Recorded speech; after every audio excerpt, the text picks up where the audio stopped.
I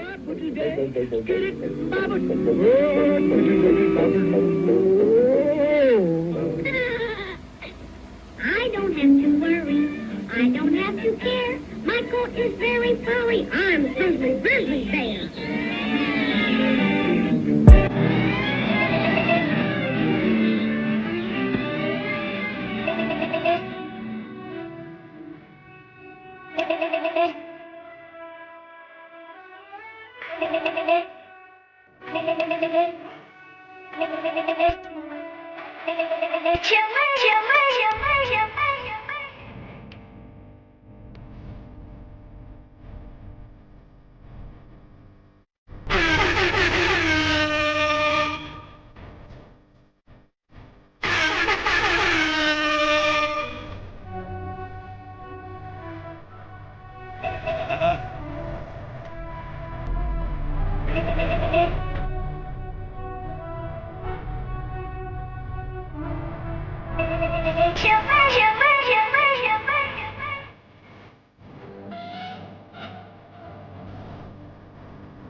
What you talking about? What you doing? What you talking about?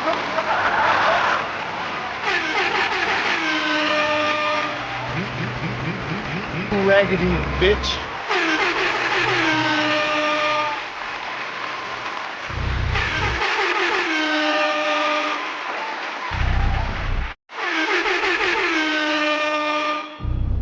Little shit like that lets me further know what it is you really do.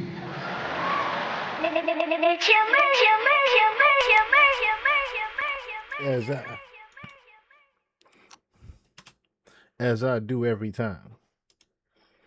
We'll try to. What it do, y'all? What it do, y'all? It's your host with the motherfucking most, Chill motherfucking Murray. You are now tuning in live from the spot. Shout out to everybody tuning in and not tuning in. You know how we do it, how we rock. Doing the Twitch special tonight. I ain't feel like going on YouTube. You know why? Because some people like to cut people's lives. Some people like to, dibble and dabble and do things that they shouldn't be doing. Or should I say, picking at people that they don't need to pick at. Just messing with people. Just meddling with things that they don't need to be meddling with. All because someone says your name. I have been noticing nothing but ripples in the water. Nothing but chaos, destruction, corruption, disruption, manipulation. All of the above, narcissisticness. I'm hearing all these different adjectives following the name of Desiree Perez, the CEO of Rock Nation. I'm seeing all of these different things follow this one person's name for some reason. And when you just simply try to, invest yourself in just trying to figure out and grow your knowledge on who that person might be, they all of a sudden want to cut your life And, not only cut your lie, but it's just the principle of the fact that you have something to hide. You obviously have something to hide. Because if you didn't, you would not, and I repeat, you would not be doing the things you are doing to content creators like myself, PJ Investigates, Jaguar Wright, you name it. You wouldn't be sending your staff at DJ Academics. You wouldn't be using your connections allegedly with Tory Lanez. You wouldn't be allegedly just making your own daughter's life a living fucking hell. And this is from her own words. You making your daughter and her husband's life a living hell. Your daughter. And then come to find out, this is all because people have been knowing for, I don't know, maybe 20, 30 years now that you are a government informant that took down a cartel and got pardoned by Donald Trump about 10 years ago. Everybody knows all this public information, yet still you find it to make your business and habit and practice all the time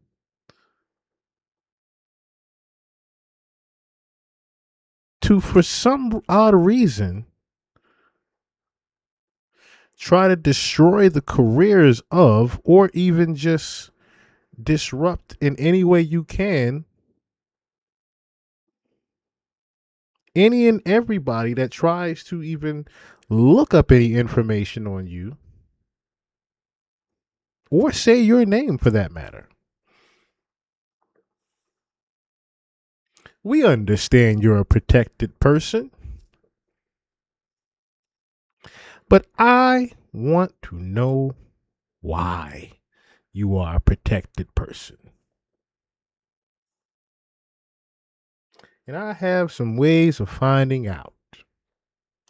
Know that your favorite fake rapper Kingpin's co-CEO was/is a major federal informant, and that all the while spinning his tales of street intrigue and hinting at his own Scarface-esque coke career, that Beyonce's life partner was plotting strategy with a person who kept herself out of prison by sending her old friends and business partners straight to the belly of the beast to get herself out of trouble. Well, that's the story of current Roc Nation CEO Desiree Perez. And as of late, Jay-Z and his Roc Nation partners have been busily branding S. Carter's brand by throwing around the phrase social justice a lot. They produced an elaborate multi-part series for Amazon on the extremely minor legal troubles of Meek Mill. Now, prison reform is a central plank of what Roc Nation's doing, and I guess a part of the personal branding strategy of Jay-Z as he becomes this sort of political figure almost. But I wonder if any of the people that Roc Nation co-founder Desiree Perez put in a federal penitentiary got released early, or if they were pardoned by Donald Trump, a man whom Jay and Bay professed their disdain for every chance they got. I guess when you're a rap billionaire, you get to have your cake, put on the icing, and eat it too. So here's my thing.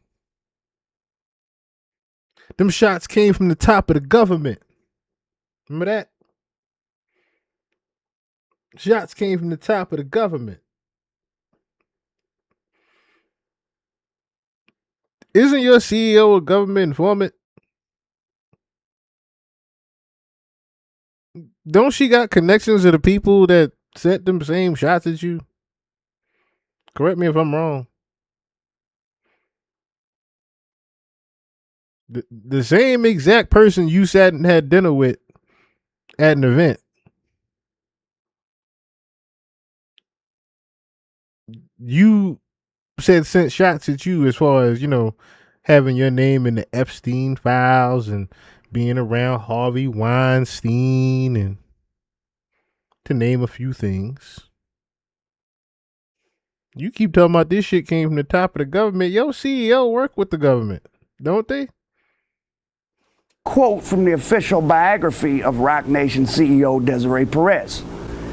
As one of Roc Nation's 5 founders, Perez has shaped the company's course at every step of the way. When hip-hop artist turned mogul Jay-Z, a fellow Roc Nation founder, appointed her as CEO in 2019, Perez gained the designation to match her level of impact. Perez, however, places little emphasis on the change in her title. Her focus remains the same as it always has been, doing what's right for the company and for the world. Back in March of 2015, it actually came out, though it doesn't seem like many people heard about it. The New York Daily News released the story that Perez had been arrested back in 1994 for possession of 35 keys of cocaine and struck a deal with the feds, which led to her wearing wiretaps and working deals from Puerto Rico all the way down into Colombia. And there was a 19-person massive indictment that resulted, I'm sure not just from her work, but her work was a part of. Now, Desiree Perez was the wife of Juan O.G. Perez, one of Jay-Z's longtime business partners. We met back in '96, and Perez herself kind of got her start in the Roc Nation family, managing the 4040 Club in Manhattan. Now, you guys know who OG Juan is, right? Just in case anybody is unfamiliar or needs a picture of real quick. Show y'all OG Juan right here. OG Juan's the bald-headed guy, by the way. So this is him without the beard. This is him with the beard. Just put better context. This is him over here as well. But this is the husband of Desiree Perez.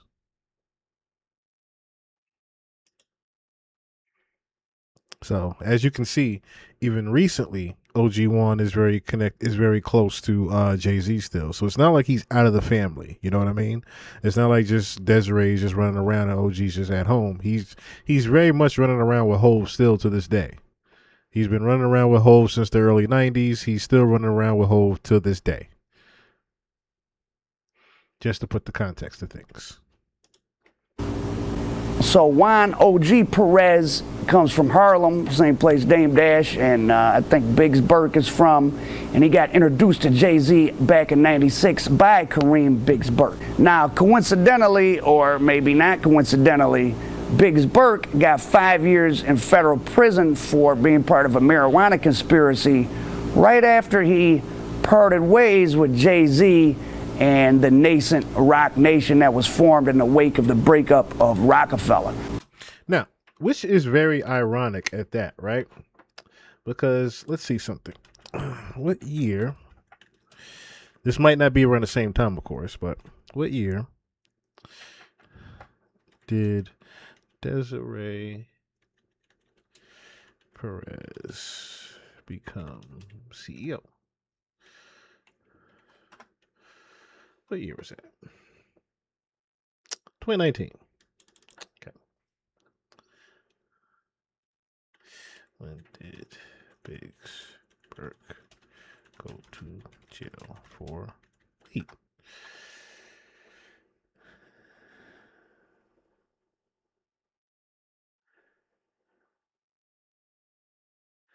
Okay. 2010. He got released in 2015. Was that the same year she got pardoned? Trump pardons Desiree. Was it the same year? No, 21. Okay. So we're all around the same time. All around the same decade, I should say. All around the same decade. Okay. But what he is getting at is the same thing that I'm researching pretty much. Oh, I Grandfather. bring that one up. What he's getting at is the same thing I'm pretty much reaching at, which Because is there's more. the fact that she already had the government ties. Now, she didn't get pardoned, what was it, until 2021. But of course, it wasn't like she was, you saw what year she got, appointed CEO of Rock Nation. She was well out on the streets. It wasn't like she was locked up when she got the pardon. That's the other part that people need to understand. It's not like she was locked up when she got the pardon. She was already CEO of Rock Nation.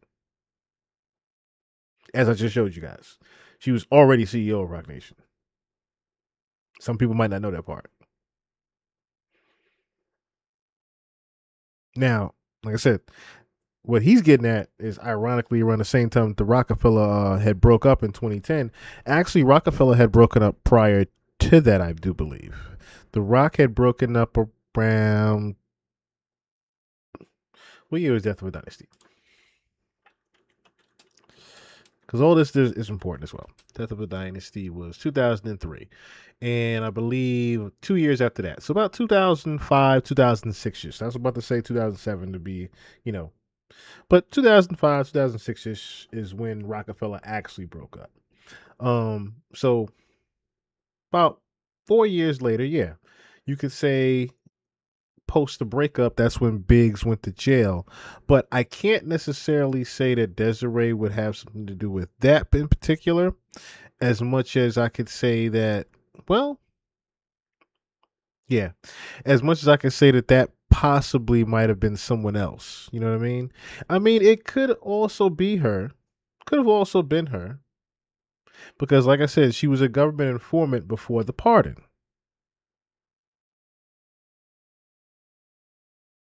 So, that is what necessarily he's getting at.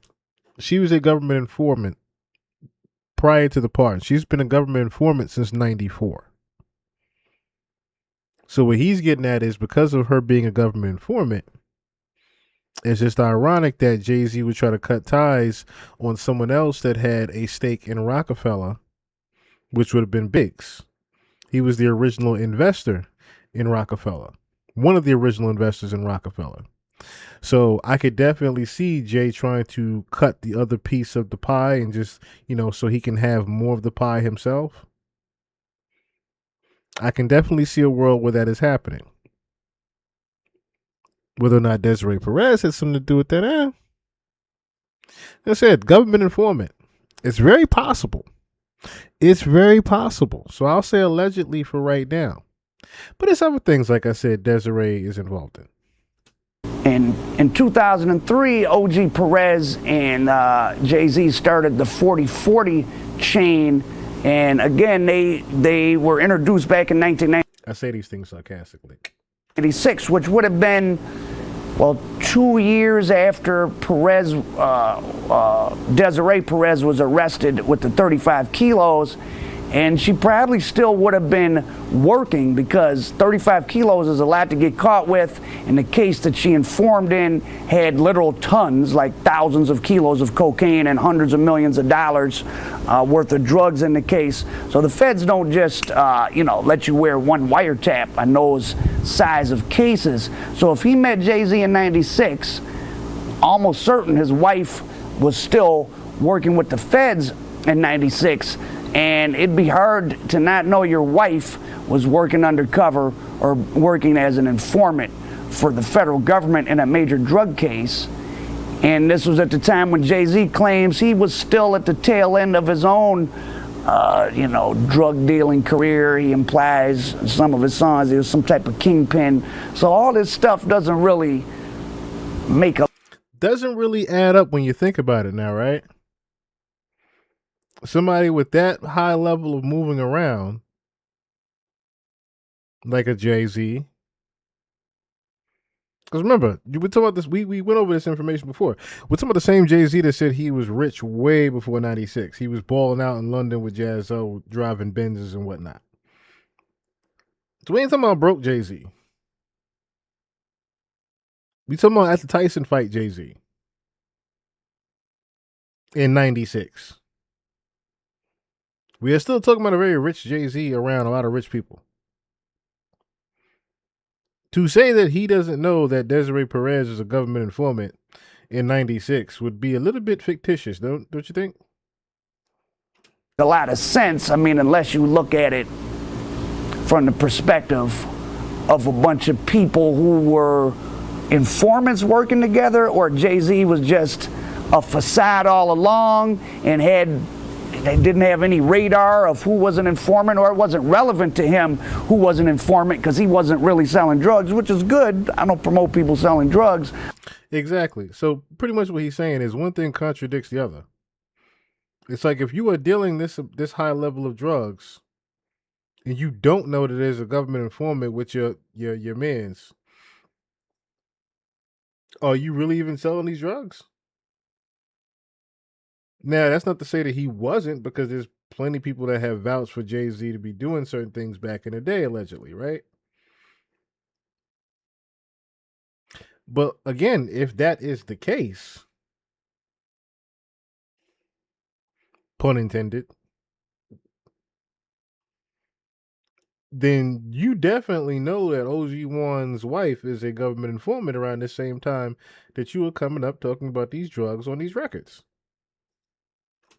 But, you know, part of Jay-Z's whole glitz and glamour, especially in the beginning, was that he had been a real street guy.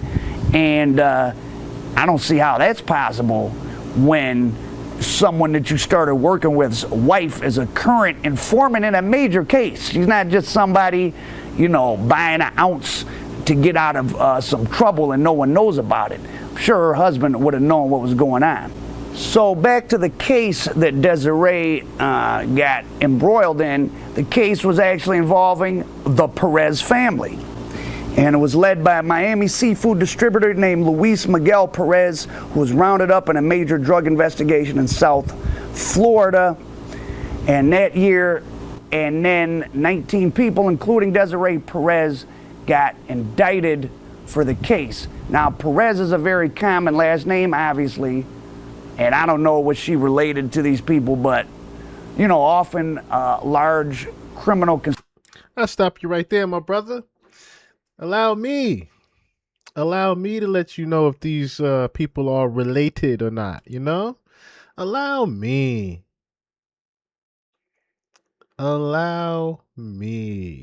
So, let's get into that case, shall we?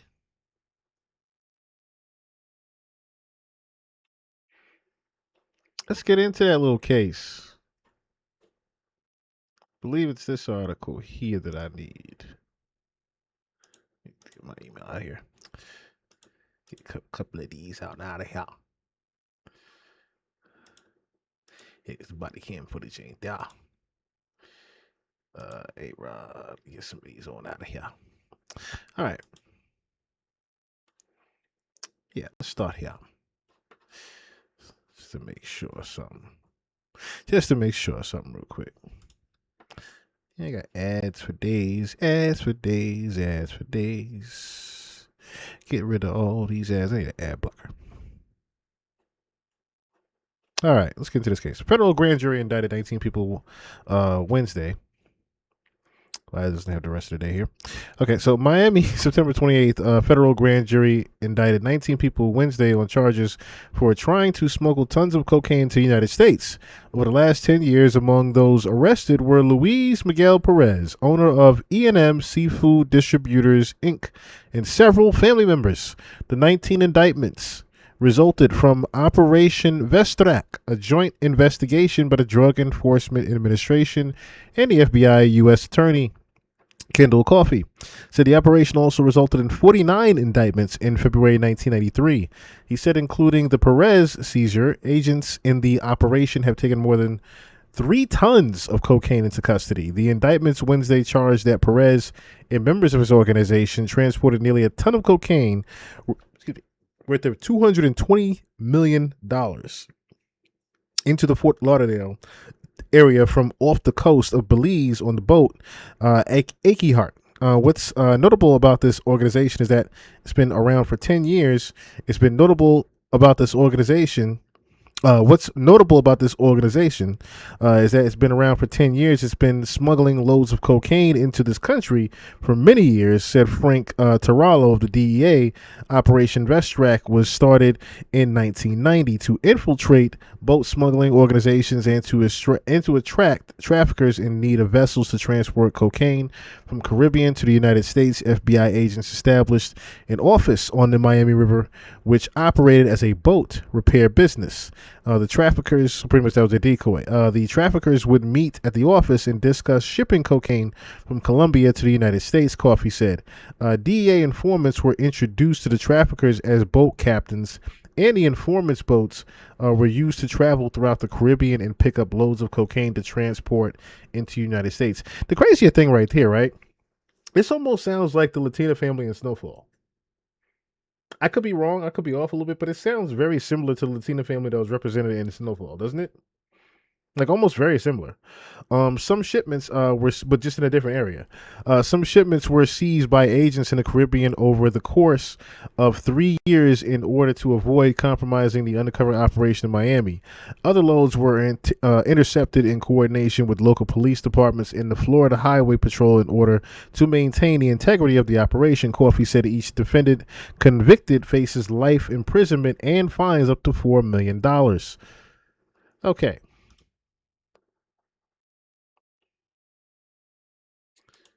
So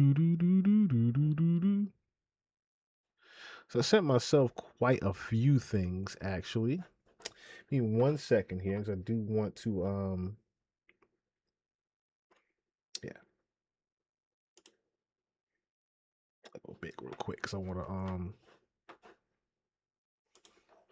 bring this up real quick.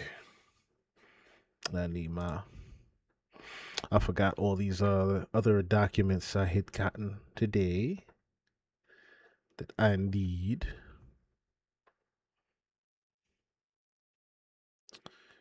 I just don't need certain people.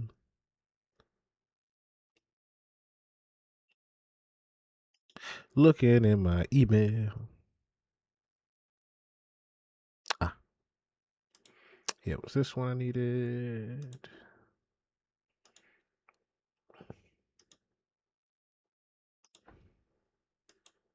One second, y'all. I'm almost done. It was just some things I was looking up earlier.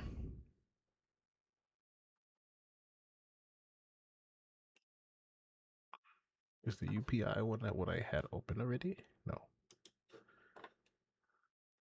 Is it? Yeah, it was that one. Okay. All right. I have 35 kilos. I have that one open. Where you at? This one. Okay. Because this was the other little tidbit about this one, right?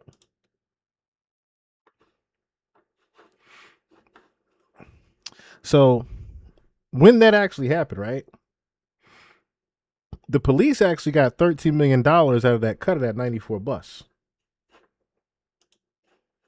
So it wasn't like she just got, people put in jail as much as she got that whole precinct in that whole division paid. So police will receive a long-awaited $13 million check this morning, a cut of the largest cash seizure ever in a narcotics case and the fruit of a 12-year investigation. The department likely will receive another $2 million to $3 million from federal officials in the next month, according to Paul E. Pelleter, Chief of Economic Crime Section of the U.S. Attorney Office in Miami. The money is a slice of $230 million. It was, they said 220, but anyway, that federal agents netted in 1994 after they nabbed 3 dealers in an international drug organization. Let's see. Yeah, because these people got caught too. Sheila Arana de Nasser and Julio Nasser and David Paul Hindenburg, who was in South Florida. These people got caught too. They were part of the same ring. They were all part of the same ring with the Perez family. So she took a lot of people down at once.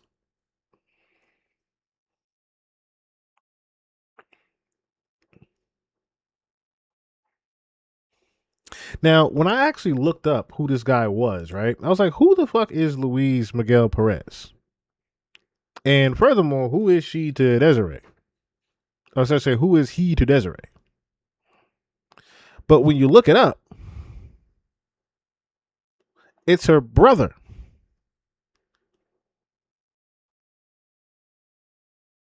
Luis Miguel is her brother.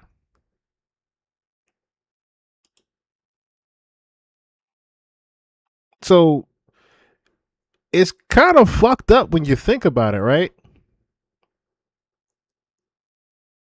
It's kind of fucked up when you think about the fact that she got her own family indicted.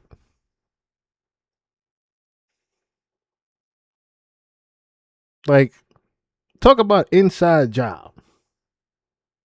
So this isn't like you just, pick some random drug dealers that you ain't like in the neighborhood. You got your whole family fucking indicted and sent away for life.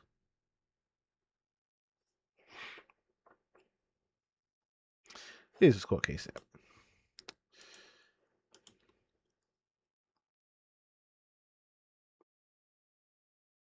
Is this one?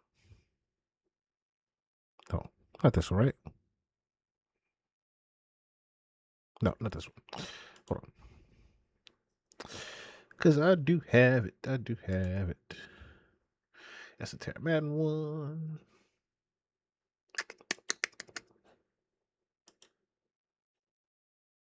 Is this one?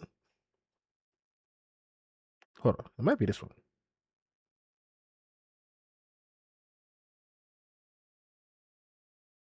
Okay, yeah, this one. This one right here. This says Perez testified. Okay. Yeah. So this is the case here involving Luis and Juan Miguel. Okay, so defendant Juan Miguel Gonzalez appeals his convictions. We're going to read this out. Appeals his convictions and sentences for possession with intent to distribute cocaine and conspiracy to import cocaine. Yeah. Okay, so let's get the background. Gonzalez was indicted with Juan Tito Gonzalez and Oscar Gomez for possession with intent to distribute cocaine in October. Okay, so this is also part of the same one. Okay, yes, I see Louise right here. All right, so possession with intent to distribute cocaine in October and November 1988, and with Tito for conspiracy to import cocaine in the United States in March 1999. The government's theory of the case was that Gonzalez imported cocaine from Ecuador and sold it to Miami customers, including Luis Perez. Perez then sold it to his own customers, including Gomez and Enrique Bover. The government's case, in large part, depended on the testimony of Perez. They're talking about Desiree Perez. Gonzalez's defense theory was that Perez implicated Gonzalez to protect the cocaine's alleged true supplier, Jorge Luis Vasquez. That was the other one we read about over there, who was Jorge Luis Vasquez. To substantiate this theory, Gonzalez attempted to establish that Perez had a motive to protect Vasquez, that Vasquez previously had supplied cocaine to Perez, and that Vasquez had arranged for the importation of containers from Ecuador into South Florida while communicating with Luis. So Perez had testified, Desiree had testified that he had began to sell cocaine in the early 1990s and that he met Gonzalez about 1996 through Tito. Perez stated that he purchased 3 multi-kilogram quantities of cocaine from Gonzalez in September, October, and November 1998. Tito acted as an intermediary. Perez then sold the cocaine to Bover and Gomez. Perez did not discuss his customers with Gonzalez or Tito. According to Perez, Gonzalez and Tito told him that Gonzalez got his cocaine from Colombian suppliers, that the cocaine was to arrive by shipments in containers. Perez testified that he picked up the cocaine from Gonzalez's garage on the first 2 occasions and from Tito's garage on the 3rd occasion. Perez then delivered it to his customers, including Bover and Bover's brother-in-law, Orlando. Okay, so this is not Desiree with the testify. So this is also this is Louise in here too. Louise is also testifying against the guy too. Pretty much they got him turncoat, I guess. Bover did not pay Perez fully for the October. Okay, so that's why he turncoat. Didn't pay him fully for the October shipment and owed $51,000. Garcia and Bover were arrested in November 1998. So they got arrested 4 years later. They got arrested with them 4 years later. All right. Where is it? There's a different case that I had here. Where is it? Doo-doo-doo-doo. This is the Kelvin. I couldn't figure out who this guy was. This Kelvin Pavin was. I was trying to figure out who this Kelvin Pavin was and why she was trying to get uh Tara Madden's children. But this is also a part of this too, which is kind of weird. This is also a part of this thing. There was a deleted article that said 35 kilos of cocaine. Now, this doesn't have to do anything to do anything, kind of, but 35 kilos of cocaine. Deleted article on Jay-Z's Rock Nation CEO, ex-convict Desiree Perez, the Shady Lady. Deleted article on the NY Daily News is resurfacing thanks to the Wayback Machine. An article titled Alex Rodriguez was set to quit baseball until former drug mole and ex-convict Desiree Perez convinced the Yankee slugger to fight MLB over PED suspension. So I don't know why that was a deleted article, and I guess she had connections to make A-Rod's situation a little bit better, and I guess they didn't want that necessarily to. Remember, they had Rock Nation Sports as well, definitely around this time, so they didn't want people to know about their little connections and dealings on the inside in manipulating certain things going on in sports. So, of course, I get why that would be a deleted article there.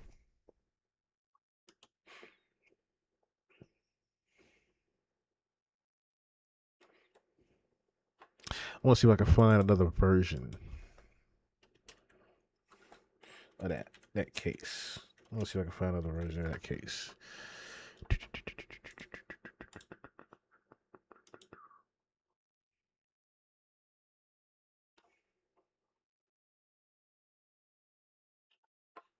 Nope.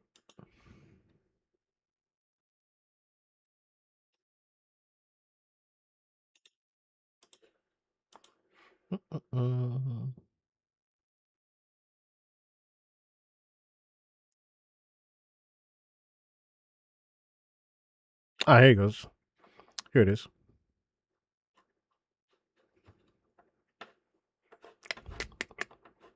Oh,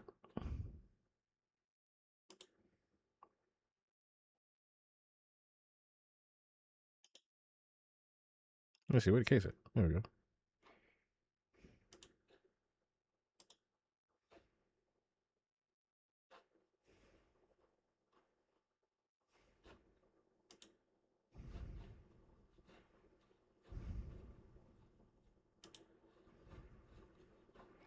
Ah, okay.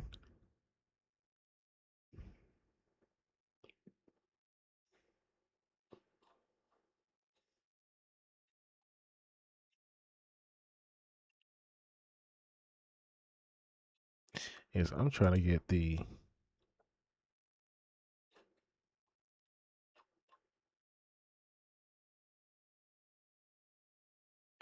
Yeah, it's just a court order. I'm trying to find Luis's case. I mean, Luis's indictment paper. But I mean, you guys get the gist pretty much. You guys get the gist pretty much as far as that part goes. I would think, right? She pretty much got her own family indicted. So that would answer his question as far as whether she was related to them. Yes, she was related to them.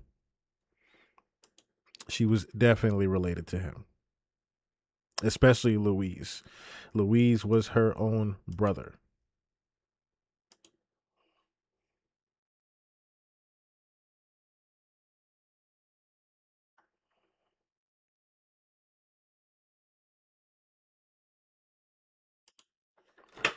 And just for more clarification, just in case anybody needs to see.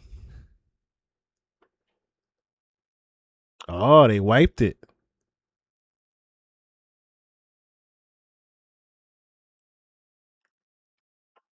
Oh, they did wipe it. I mean, you could see him in the resemblance, and then, but they tried to wipe it, which is funny.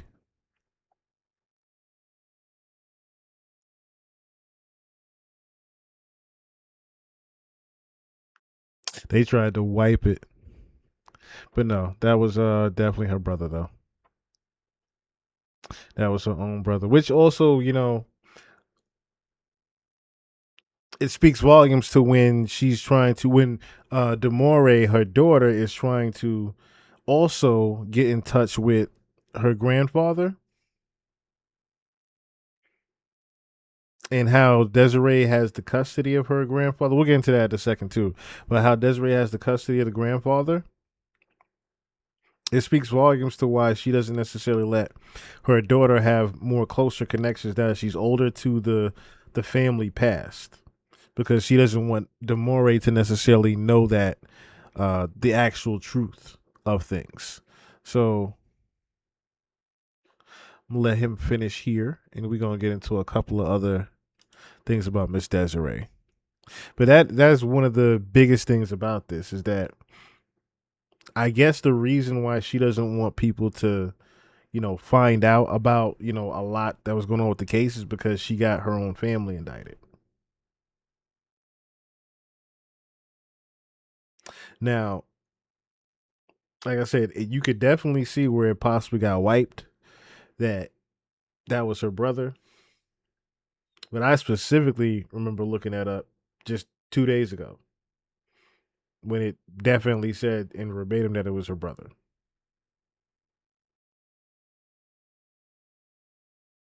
Actually,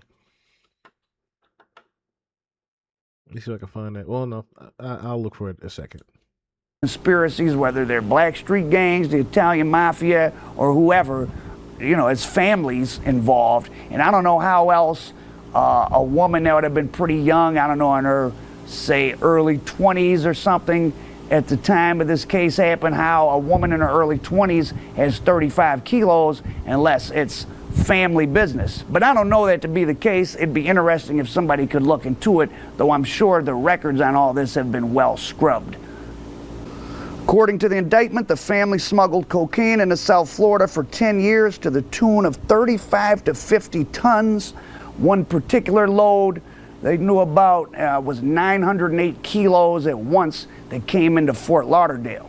I'm not sure what the sentences of everybody else in the case was, but I know one guy who was just a pilot, he got 360 months. That's 30 years. I don't think Desiree Perez did any time, so she must have did some real effective informant work. More than 6,000 kilos got seized in this case, and I'm sure at least some of it was of the direct result of Jayz's business partner, the current CEO of Roc Nation, and she was doing all this work right around the time Jay-Z claims he was some type of drug kingpin or street legend or whatever he was supposed to be. Now, if that's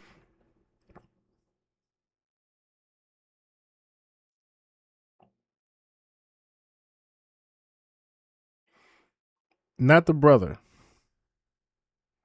Okay. So it wasn't wiped, and it wasn't her brother. I knew it was family. But when you Google it, look, I'm going to show you right here. I'm going to bring it over to you guys so you can see. What does it say right here?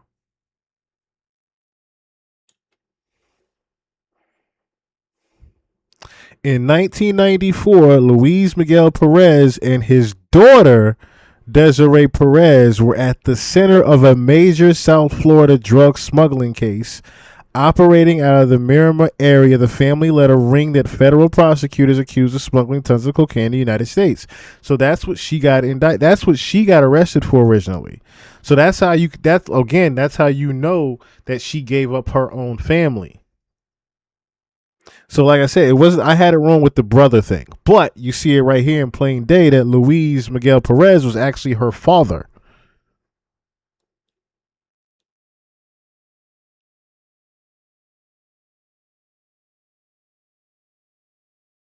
Interesting.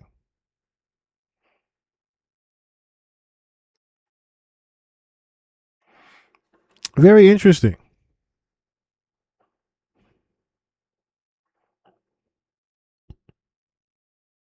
Yeah, see? Luis Miguel Perez, the owner of E&M Seafood Distributors, Inc., was indicted alongside Desiree Perez and 17 others following a multi-year federal investigation led by the DEA and the FBI.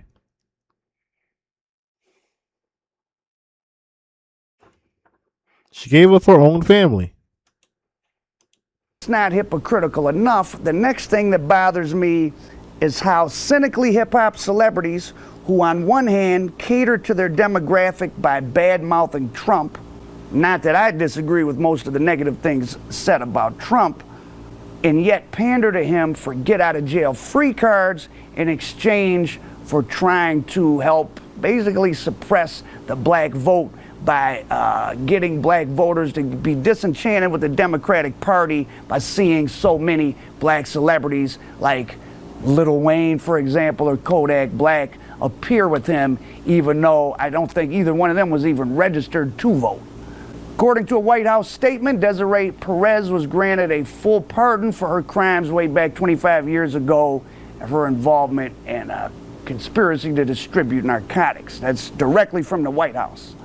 So while Donald Trump was trying to put the U.S. military on the streets, and thankfully he was stopped by military leaders to shut down the protests about police violence against the black population, Desiree Perez and Roc Nation, and who knows, maybe even the Jigga Man himself, was lobbying behind the scenes to get Desiree's record wiped clean, even though her troubles were 25 years in the past and haven't stopped her from getting rich. And I haven't seen any mention in any of the articles about her getting any of the people she helped put in prison a pardon, but maybe I just missed that part. Quote, since her conviction, Ms. Perez has taken full accountability for her actions and turned her life around, said the White House in an official statement. She has been gainfully employed and has been an advocate for criminal justice reform in her community. Now here's another quote from Desiree Perez's official Roc Nation bio. Launching Roc Nation was in many ways a natural extension of Perez's early career. She had spent more than 15 years managing and operating nightclubs, including one that she helped to pull out of bankruptcy. My experience in live entertainment and in micromanaging all aspects of a business, every dollar that comes in and out translates to a lot. Now, as for her early career that she mentions, I wonder exactly how that synced up with her work as a federal informant and her later work for Roc Nation, even though there might have been some overlap with Jay-Z's time as a drug dealer. Here's another quote from Desiree Perez herself. Because we're Roc Nation, we know that we have global reach. We have social reach, we have voices. It's a combination of power with all our athletes and artists, and it's respected. Well, they do have power, that's for sure. And when you're working with the federal government, you have a lot of power. Perez never hesitates to make a phone call that might make a difference in someone's life. In one instance, she and Team Roc intervened in the arrest of a young man who was racially profiled when he entered a mall wearing a hoodie. We reached out to the owner of the mall to get the mall policy changed and provided legal support to the young man to help get the case dismissed. That was a great day, she said. Well, that's cool, that's good, but keeping a kid from being harassed by mall security because he had a hoodie on is small potatoes compared to doing a bunch of informant work in a case and getting a bunch of people a whole bunch of time. And I'm not saying drug dealing is good and that if people get caught, they shouldn't amend their ways and whatever. But it's just the hypocrisy of the whole gumbo that Rockefellers and Jay-Z's personal marketing is based upon. And all along, this woman was who she was at a high level, and there's no way everybody didn't know about it. And yet, during the whole time, Jay-Z is spinning his Scarface tales. I mean, more and more, it seems like to me, he was just a New York version of Officer Ricky Ross. And as for it being a great day when she got the kid in the mall out of trouble, well, it would probably be a great day for some of the people she helped put in prison if she got them a pardon. Al Prophet, American Dope. issues there. It's gotta be. Now, this is D Haven, longtime friend of Jay-Z, right? Longtime associate of Jay-Z. I'll say that, right? Because as Jay-Z would put it, fuck D Haven for caving. That's why we don't speak. Made men ain't allowed to make statements. Ain't supposed to make statements, is what he said, right? Because D Haven supposedly gave a statement to the police, but he did not. He did not give a statement to the police about Jay-Z. He did not do that. What Jay-Z was actually referring to was the documentary that he did about his own self and the dealings of Jay-Z in his past back in the day. So pretty much it was more, if anything, D Haven was trying to give him, more street credibility. D Haven would have given him more street credibility, but it's the way D Haven looked at it, as well as, because I'm gonna let him explain it as well, why he didn't necessarily, join Jay the way OG1 did, or I'm trying to think of the gentleman's name that came home. There was a gentleman that had came home. Let me see, Jay-Z line. He is all right. No, I can't remember his name now. What was the line there? Yeah, I'm just play the record. I'm just play the record real quick, because it'll tell me. It'll tell me. Should I play that version? Yeah, yeah. I'll play this version because it's in the very beginning. He mentions his name in the very beginning of it. My nigga got on. Emery. That's who it was. Emery. So D Haven pretty much says that, Emery came home and was very, accepting of the fact that Desiree Perez was a government informant, had put a lot of different people away in jail, and that Jay knew about this even while he was coming up in his career, while D Haven was locked up. D Haven was not okay with all this. He was not okay with all this. Among other things, like I said, Jay pretty much, didn't even want to have anything to do with D Haven when he came home. Because again, D Haven was not as accepting as Emery was to the fact that Desiree Perez was a government informant. That's true. When Lil Wayne was in trouble, who'd he go to? When Meek Mills was in trouble, who'd he go to? Meek Mills said it himself. Desiree helped me. Real life. Shout out to real life. Shout out to real life. It ain't real life. Just ain't real thing. Real life street stars. You know what time it is.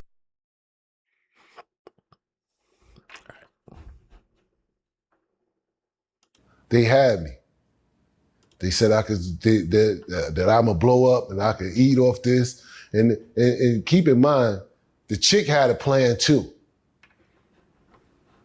Like, yo, we could do things. And I can guarantee you the conversation with Emery, even when Emery came home and seen, he came home and seen the same thing. Yo, you dealing with her? Who's the chick? Desiree. Oh, okay, yeah, okay. He came home and had to see it too. Say, yo, what is this? And I can tell you how that conversation probably went. Like, look, man, you don't need to worry about this. You don't need to worry about nothing else ever again. You over here with us now. But what if, she a snitch? Man, fuck that snitch shit, bro. Them people that's talking about that snitch shit, we ain't gonna be breathing in the same ear. That's what you worried about? Them niggas that don't have nothing sitting home? Where you gonna be if you don't get on this side of town, get on this side? I can see that conversation happening.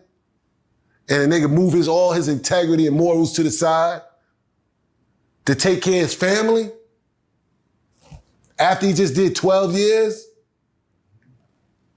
I can see that.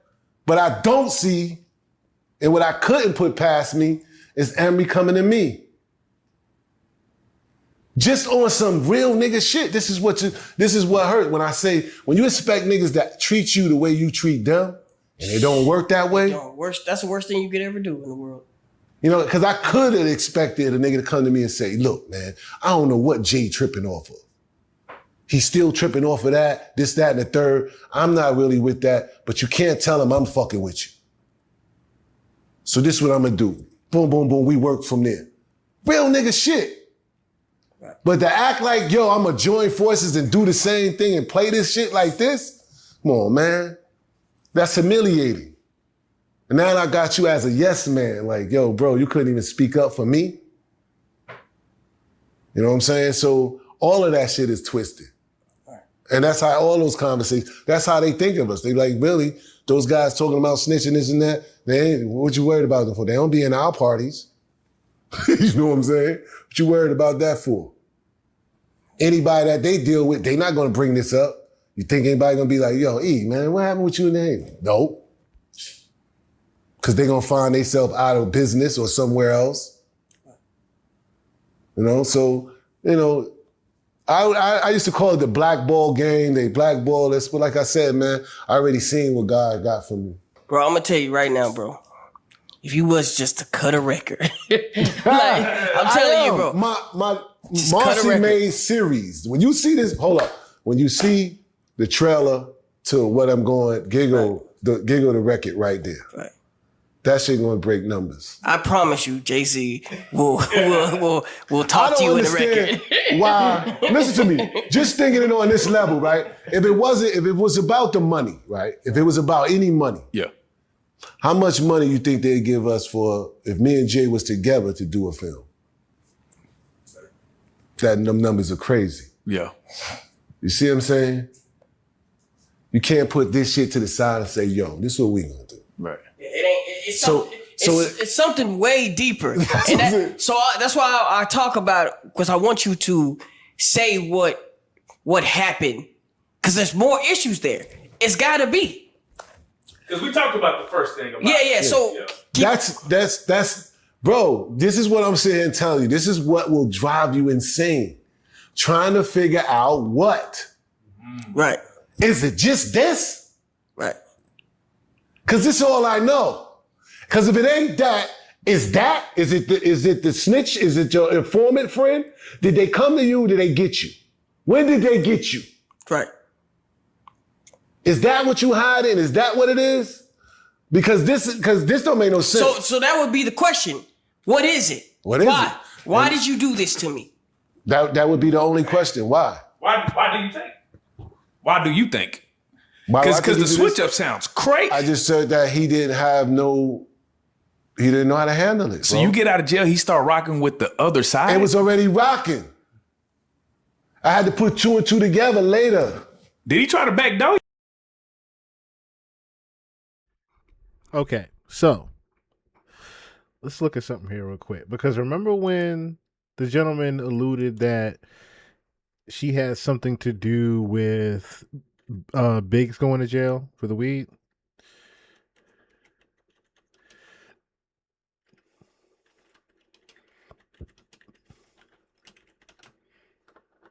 What was his full name?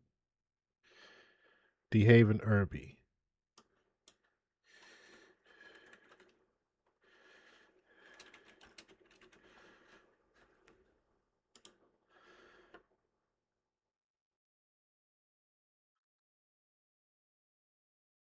'97. So look at this. Emory and DeHaven both went to jail in '97. Emory came home before DeHaven and started rocking and was back down with Jay. So what DeHaven is getting at, because look when he got indicted in '97.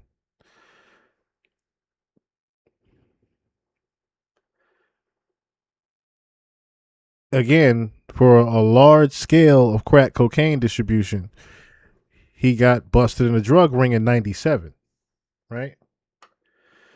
Remember who was a government informant in '94?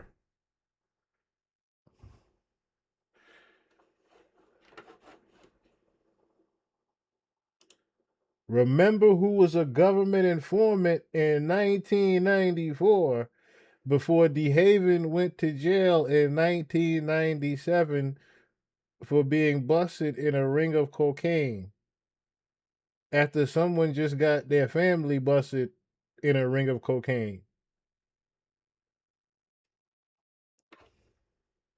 Okay? That is what Mr. DeHaven is trying to allude to. It's almost like this. Like I said, you see the You Ain't No Cop J. Rude post. It's almost like, when did they come to you and say, yo, look, we gonna let you rock. Somebody gonna have to take the fall though. You understand? We got Emory and such, and we gonna throw DeHaven in because I wasn't around for that investigation. So we're gonna throw DeHaven in. So when they threw me in, and as the case revels, Emory take his plea deal, my other co-defendant take his plea deal, and I fight. I'm fighting. I got my lawyer in my ear talking about, yo, if I could get you 20 years, if I can get you 20, would you take 20? Because I ain't got no off on the table. They want the L from me.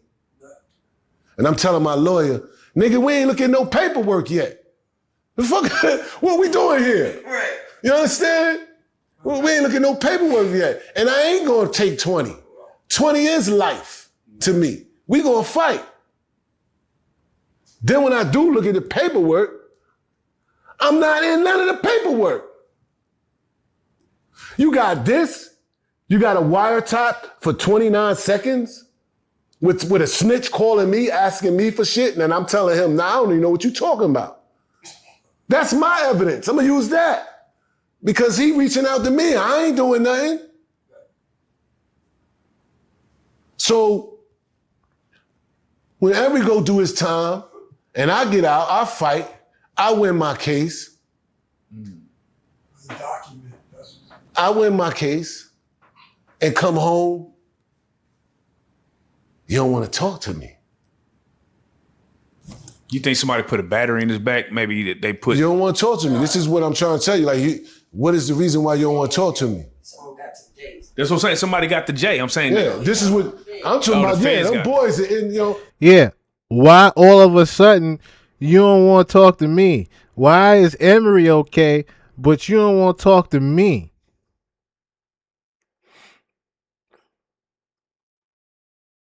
What don't you want to tell me, Jay? Huh?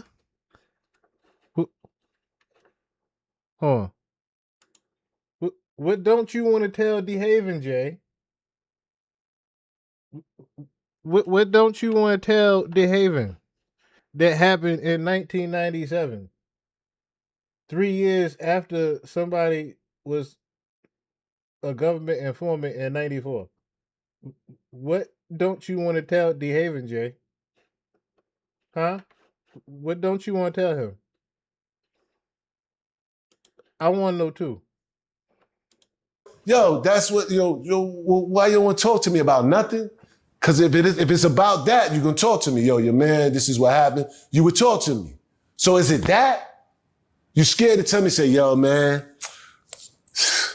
they got me. It was nothing I could do. So why you say you was going to help me?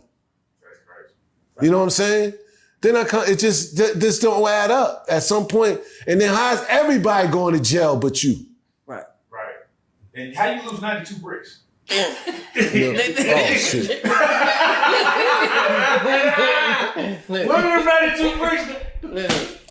Great question. On top of, how did you lose? Not only did DeHaven and Emory just go to jail for the same, so allegedly the same thing that you was involved in with them, how only them two went to jail. How did you miraculously lose 92 fucking bricks?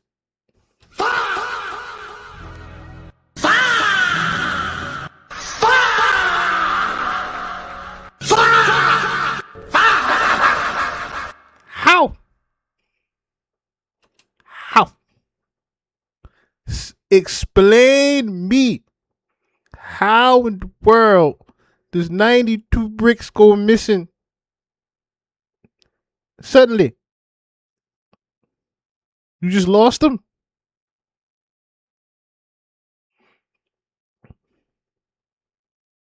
Then, like I said, how do you escape from all this? How did you know when DeHaven, because you told the story about this, Jay. How did you know when DeHaven was going to get locked up?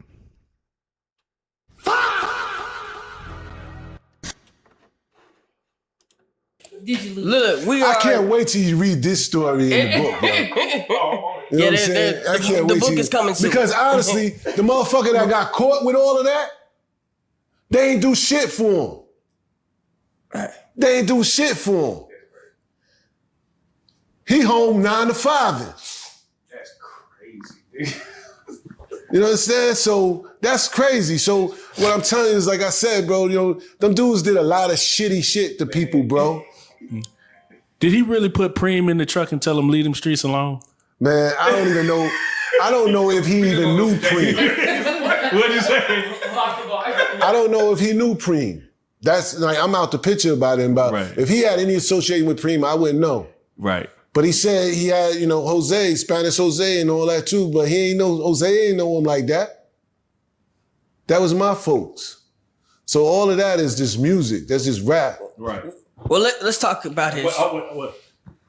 How much of his, so because a lot of his raps are predicated off him being this big drug figure. Mm-hmm. How much of that is really a facade or did he just fluff Nah, it? it's real. Okay. You just asked me earlier, Yeah. what make you a boss? Yeah. Is the connect. In that case, it's the connect. You know what I'm saying? Don't matter who you are. Right. You got them things and they cheap. You the man. That's just plain and simple. Now, what comes with that is the shit that comes with that is the wolves. For sure. Right. You get what I'm saying? But you're not built for that. That's what I'm trying to tell you. It's a lot more. Yeah, you know what I'm saying? You're not built for that. But, you know, yeah, I you know, because he got with a group of people that was a major connect for him. Mm-hmm. So I could see him going that far. But them people are the police. Right. was he and paid in full? Was he? Hold on. Was he Ace? Which one? Who was Jay? Yeah, was he Ace? That's who his. Was he Rico? Always. Who was you, Mitch? He just told y'all. See, that's the thing. When people, you got to listen to DeHaven. Them same people that are up there with the connections that he was talking about, that he got, you know, to replace, you know, his muscle, his connections in the street, were working with the police. He literally just said it. Or was you Rico? Oh, nah, I definitely was A. I definitely was A. Okay. That life story, I would have thought that would have been my life story almost, because the way it starts off with how he, in the cleanest, I done all that. Okay, the so hustle. you. But yeah, his role, if it was paid in full,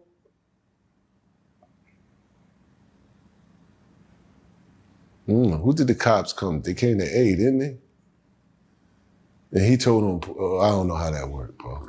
I don't know. He wouldn't have a role in that, man. Yeah. He was trying to say he would have been Rico. And if you remember Rico in Paid in Full, Rico was, you know, the one talking to the investigator saying, I'll be back on the streets. But he you know, I ain't gonna lie, man. He definitely saw some numbers. He also saw a period of the game of what it was like. So I just got to ask this question before we get out of here. So Jaguar kind of alluded to Jay-Z may be next. What is your thoughts when you hear the world, like, they done took down Puff, they done took down all these other powerful black people. Jay-Z's like the lone standing powerful black man. If you do the track wrestling on them, Jay is them people. If you do the history of most of the people that got in trouble in the industry, big trouble, who they went to for help? When Lil Wayne was in trouble, who'd he go to? When Meek Mills was in trouble, who'd he go to? Meek Mills said it himself. Desiree helped me. You understand? So how could he be up next? You know what I'm saying? He is them people. They go to him when they got problems. And what they gonna say if he don't come up in nothing? One thing they gonna say, told you, he ain't got nothing to do with that. They still gonna cover it up anyway. But I don't think they coming after him at all. I don't think they got, like I said, I think he is them. He has a relationship with them. You talking about a woman that had a relationship with the feds for 20-something years, right? When you working for them, you got an agent, your agent that's in charge of you. You think she don't have no relationships with over the years with all these agents that became retired and connected and this and that and the third till they just know shit? She got power. That's power over there. You know what I'm saying? Who you wanting one on your side? You got them on your side? You know what I'm saying? If something happened with him, it's going to be about a money situation. It ain't going to be nothing that's going to hurt. You get what I'm saying? So I don't know. I don't see them going after him. You know what I'm saying? But everything Jaguar be saying do flourish. So I can't count her out. You know what I'm saying? And what he's alluding to, and not what he's alluding to, what I'm gonna say is, excuse me. Remember, them shots came from the top of the government.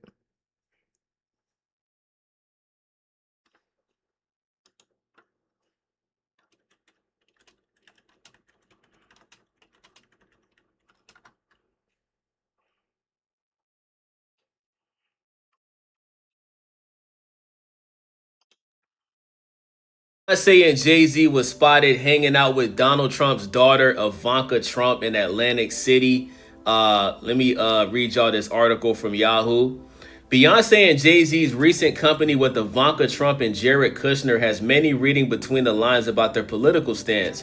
Over the weekend, Reform Alliance, a justice reform organization co-founded by Jay-Z, held its second annual casino night and gala at the Ocean Casino Resort in Atlantic City. While the event was definitely attention-grabbing, eyes were raised at the sight of Beyonce and the president's second daughter hanging out, thereby sparking MAGA accusations.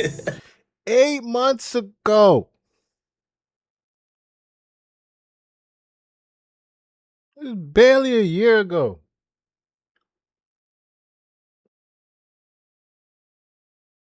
Barely a year ago.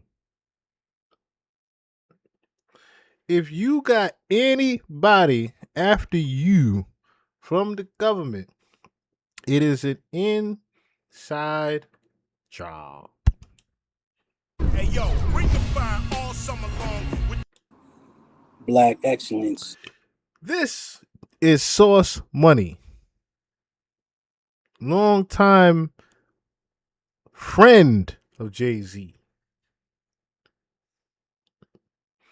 His thoughts on Desiree Perez and his workings with them. In front of the camera, but behind the camera, you live your life as a contradiction to that.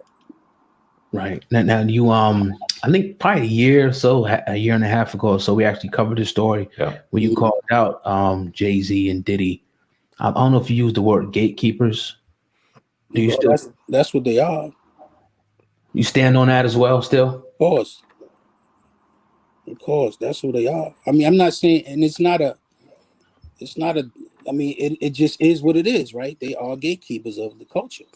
Mm-hmm. Yeah. It's not like I'm saying anything derogatory. That's what they are. They have a strong influence on who moves forward and who doesn't. That's just the reality of it.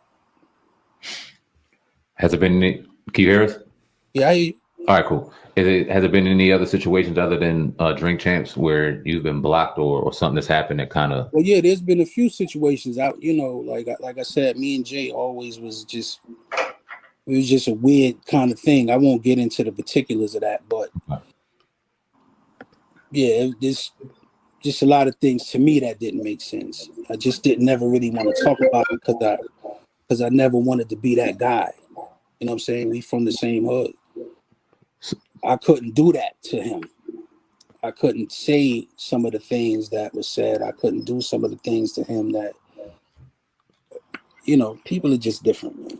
Let me ask you this. Did you always kind of have a suspicion as he started rising to the man that he is today that it could potentially be not beneficial to you? Or did you kind of have a like that, all right, we'll go our separate ways and he won't even mess with me?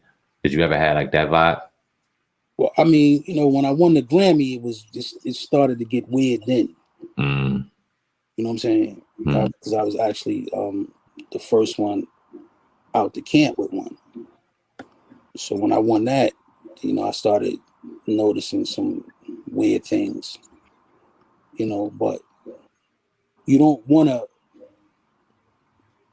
because he's my friend. He's like a brother. I'm looking at him like family. You know what I'm saying? Right. So you don't want to think certain things, but so you kind of like suppress it,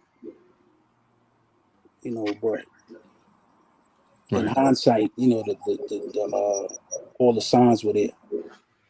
Why do you think, in your opinion, because you actually spoke out about this before, the Desiree Perez, her being the CEO and her going through what she's been through, working with the federal government, Jay-Z hasn't spoke on that. And Dame Dash, when we interviewed him, he didn't want to speak on it either. And why is that?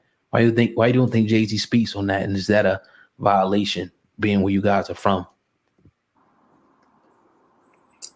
Well, I first Juan, OG Juan is cool with me. I like OG Juan, so I'm not gonna say anything disparaging about his wife, regardless of whatever the situation is. Respect. But I think you know the answer to that question. Where we come from. There's certain rules that you're expected to abide by, and in some instances, it seems like a double standard. At some point, we all live under the umbrella of hypocrisy. You know what I'm saying? And that's just all of us. Nobody's exempt for it. We have relationships that, if we follow the code to the letter, we shouldn't still have. But so I try not to get into all of that. Respectable. Yeah, absolutely. That was deep right there. We follow codes to the ladder we shouldn't still have. Talk about, with that being said, the industry today and everything that we see a lot of the kids, they're on the camera, they showing off. We've seen a lot of the personalities not really owning up to who they say they were, and then certain situations, them owning up to exactly who they say they were and ended up in a box. We've seen that far too often. Talk about what you think about the current state of hip hop, and is it real? Is it fake? Is it just the same as it's always been? Is it just evolved? What's your overall thought on it? I mean, people are dying, so it's real. Yeah. Right? I think the need to shine is at an all-time high for something other than the music. This Instagram thing is a detriment to us as a culture when it's not used properly, right? Mm-hmm. Because what it does is it creates enemies you can't see. Mm-hmm. When you flossing and you putting all these diamonds in these cars, and that's cool. I get it, but everybody's not in agreement with that, especially if you have people that know you're not really like that. Like, oh nah, we can't do that around here. So we gonna get them. I mean, I love the music, because hip hop is forever evolving. You have to learn to adjust to it. You could like it or not like it, but you still have to adjust. It's just unfortunate that I think people want to shine more for things other than the music. You know what I'm saying? And that's where they tend to get in trouble.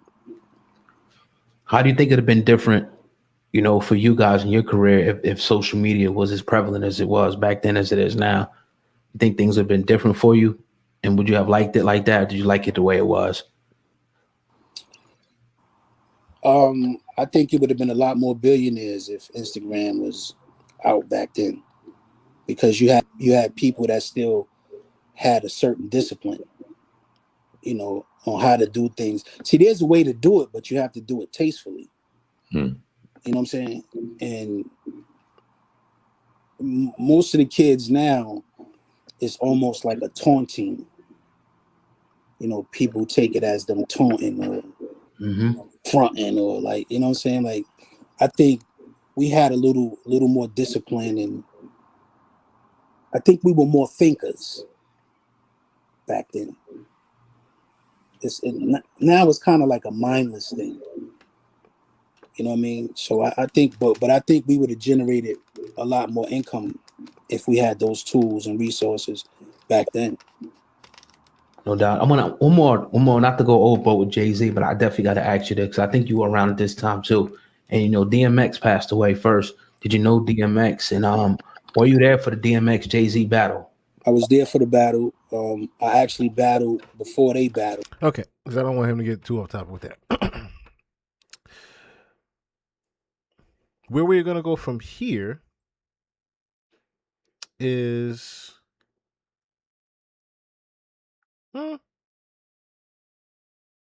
yeah. It's time. We're going to hear from Demore Headley.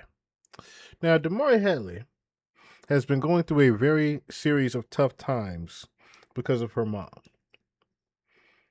I'm going to let her tell her full story on it, but to summarize and introduce things, she pretty much has been harassing her family, her and her husband, for a series of years now. For her own, as in her daughter's words, for her own narcissistic ways of manipulation and being power hungry. Her husband was supposed to take a job working at a firm for Desiree Perez, and the husband turned down the job. Now, needless to say, I haven't done, enough due diligence. There's not enough information out there on who the husband is, per se. Right? Rightfully so, because of Desiree's, meddling around. It's a good thing. There's not enough information on him out there, per se. But because of that, it's a little hard to, figure out what exactly is the actual reason why those two are getting the level of harassment, other than Demore pretty much is, like I said, the last connection to what happened with the family back in the day, and her trying to reach out and have a connection with the grandfather is pretty much, what Desiree has been trying to prevent. Thus, Desiree also having a power of attorney over the grandfather as well. Because, as you know, Desiree's actual father was convicted in that indictment. If you see what I'm getting at here.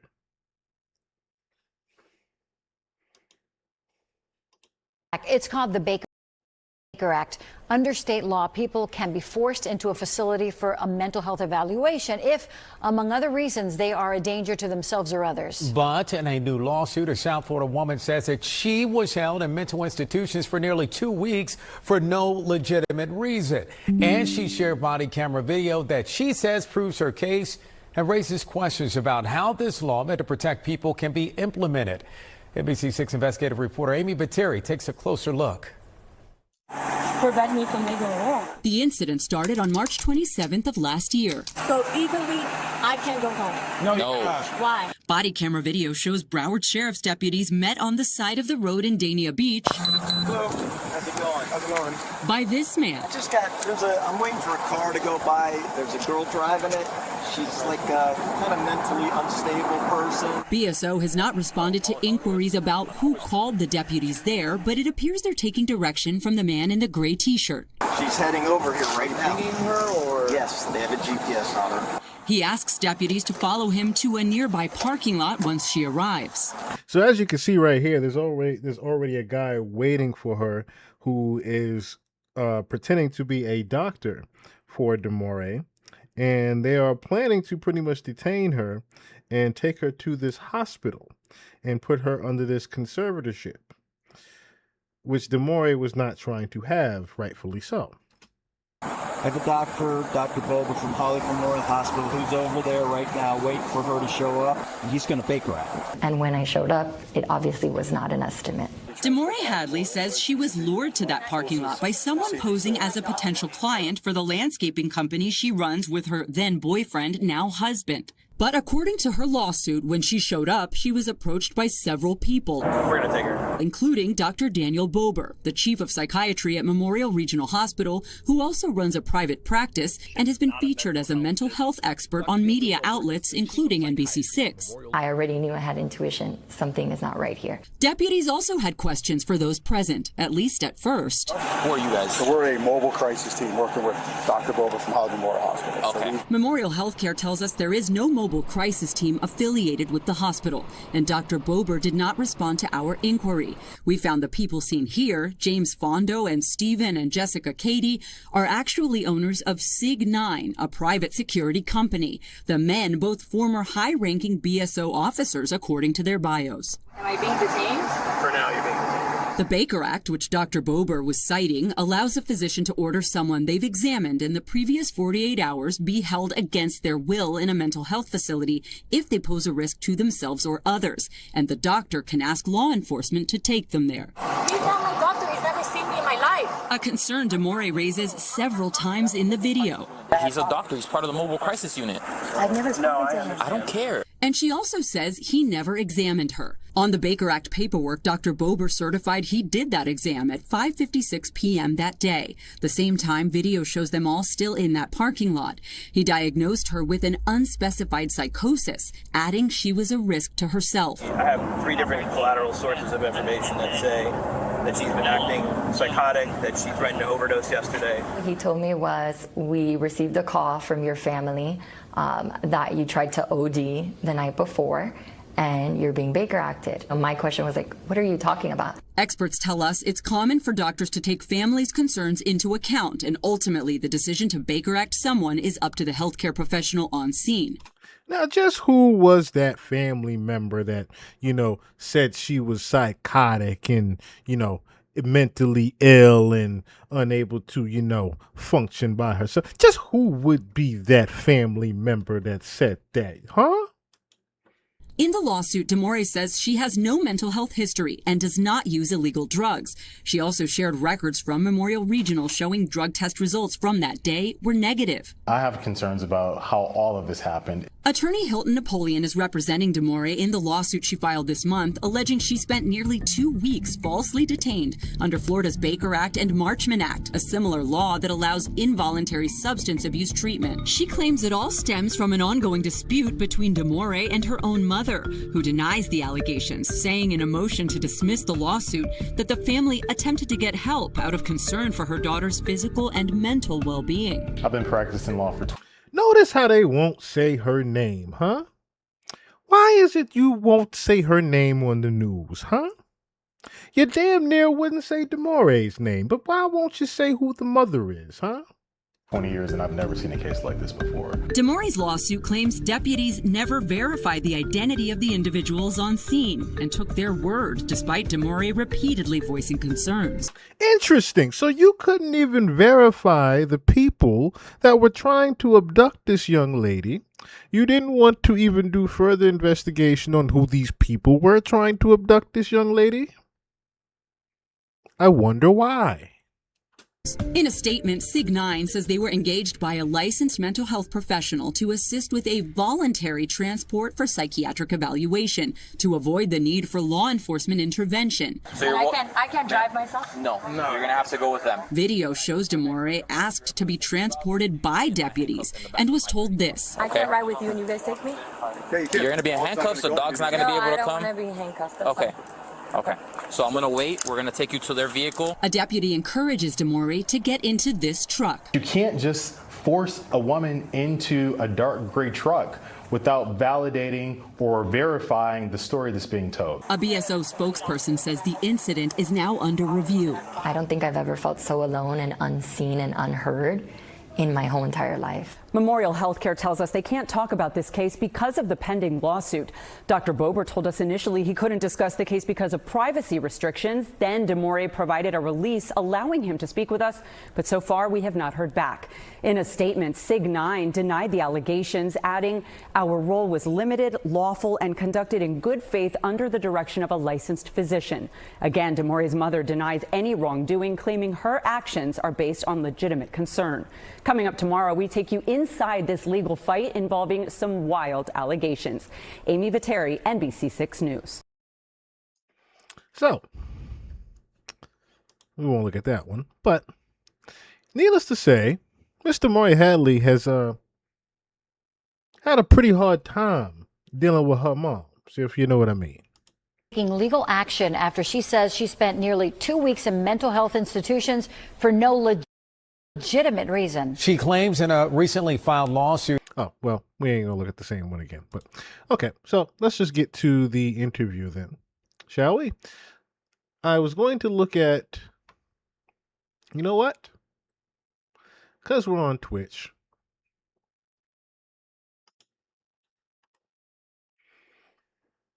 Screw it.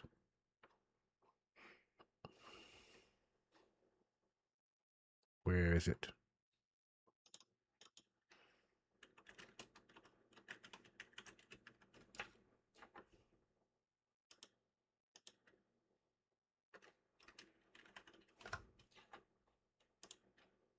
So legally, I can go home. No, you cannot. Why? Because you're being Baker acted. It's a violation of my civil rights. It's disgusting. A South Florida woman is taking legal action after she says she spent nearly 2 weeks in mental health institutions for no legitimate reason. I felt betrayed by the very same system that's designed to protect me. She claims in a recently filed lawsuit that it was orchestrated by her own mother. Shout out to BJ Investigates. I'm going to stay off camera for this one. Just let Miss BJ Investigates do this interview and conduct this, because she got to interview Demore Hadley, the daughter of Desiree Perez, and what's been going on in her life. And she has a very detailed interview, very lengthy interview, also with some of the footage that was not seen in the news and information that was not shared on the news. She's the CEO of Rock Nation, a company that she owns along with Sean Carter, the famous rapper jayz. They were even showing up at my husband's nephew's school and surveilling the children. He's over there right now waiting for her to show up. He's gonna bake her out. Please do not send any hate or honestly comments of any kind to anyone mentioned in this video on behalf of me or yourself. The purpose of this video is to give my commentary and opinion on matters of public concern. Thank you. Imagine you wake up one day. Your phone's been hacked and cloned. Someone can see every one of your pictures, every one of your videos, every one of your messages. They can use your iCloud to log into all your accounts, including your bank account, and they can track your every move. Now imagine the hacker's location traces to Rock Nation, several states away, and your mom is the CEO there. Now imagine that same mother has planted a hidden camera in your bedroom, facing the bathroom. She's lied about you to the cops. She conspired with your boss to get you locked up against your will, and then filed to take legal control over your life. Demore Hadley thought the worst thing a mother could do was walk away, but she was wrong. Her mother never really left. She followed, and then she struck. Demore claims she was being watched. She claims she was being followed. She claims she was lured to a marina and forced by police officers under threat of arrest to get into a mysterious unmarked pickup truck with strangers she had never met. When she tried to tell the truth, she was ignored. When she kept trying to tell the truth, they tried to silence her.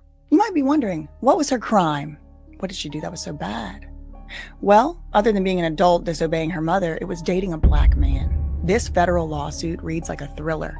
Unlawful detentions, allegations of wiretaps, perjury, fake therapists, phony interventionists, and a woman who has never done a drug in her life, fighting to prove she's not an addict. So if you can't tell, today's video is a little different. I normally don't do interviews on this channel unless it's a very special circumstance, but sometimes the mainstream media, the actual journalists, the actual news isn't really doing their job. They're not really bringing forth some stories that I think need a lot of attention. And this is one such story. If you've been following the channel, you know I've spent years covering how systems of power can be used to trap people, weaponized even, to trap people under the guise of help and protection. Now, this tactic often requires the victim's parents or other family members to be directly involved. We saw this with Brittany, we saw it with Bam, and today we're seeing it again. What you're about to hear is a first-hand account from someone who says her own mother, who happens to be the CEO of Rock Nation, allegedly used money, power, influence, connections, and even the legal system, lawyers, law enforcement, to try and take over her adult daughter's life. We're talking allegations of illegal surveillance, forced psychiatric holds, and a push for a conservatorship/guardianship, because they're the same thing, over a fully grown, fully competent woman with no mental health history. This is a story about family, about power, and about how systems designed to supposedly help people can sometimes be turned into weapons. And just like Brittany and Bam, Demore says it wasn't because she was a danger to herself, but it was because she wouldn't fall in line. This is a personal story, but it's not just a personal story. It's also about how power can be abused when it's absolutely unchecked. Demore says her own mother used her power and the law to have her falsely and illegally locked up. She spied on her in her own bedroom, and she was nearly placed in a guardianship.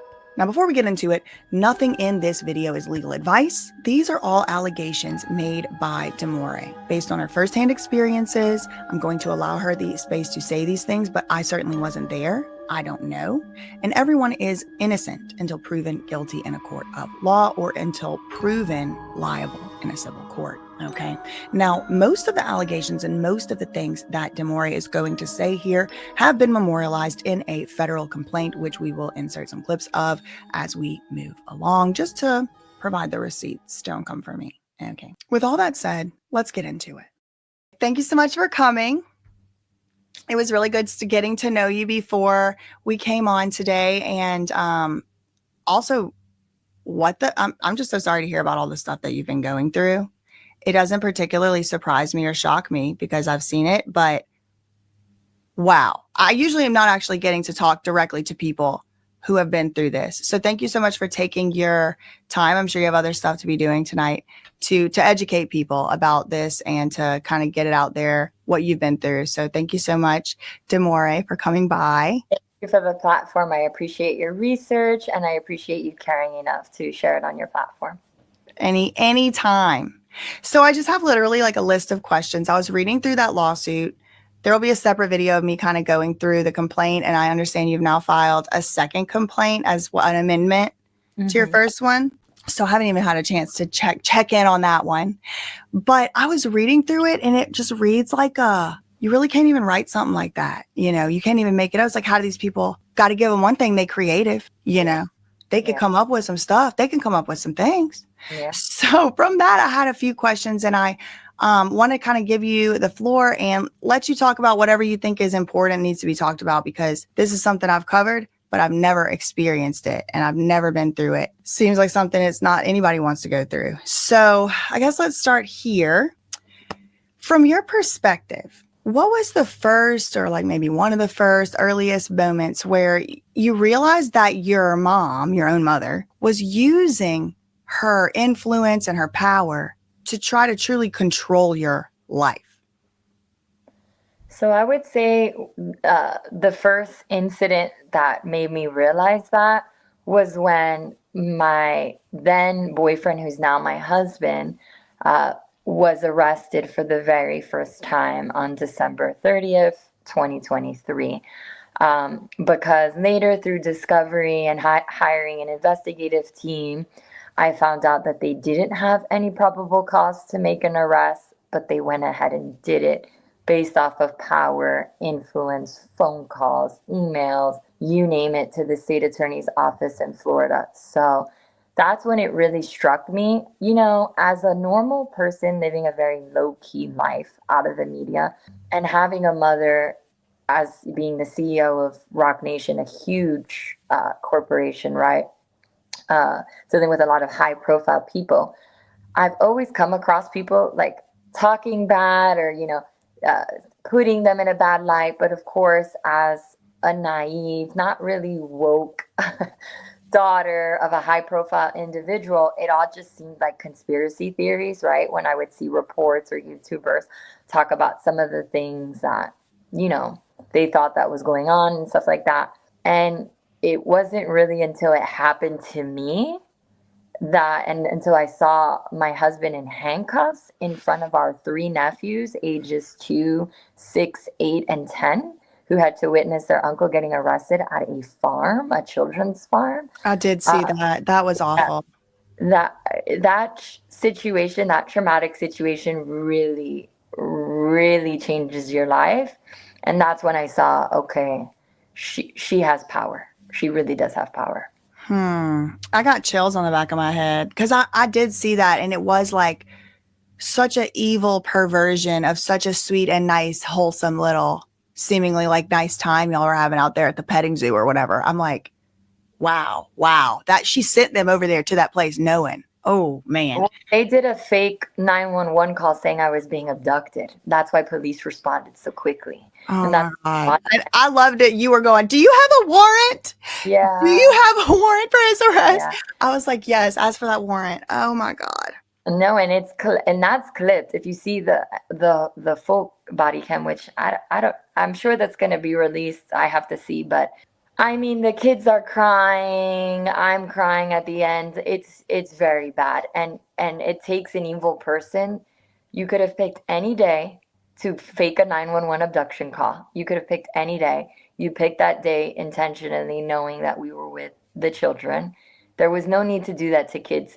Everybody knows, right? In all types of codes of life, professional capacity and an informal capacity, kids are untouchable. Don't hurt kids. And that's off limits, supposed to be.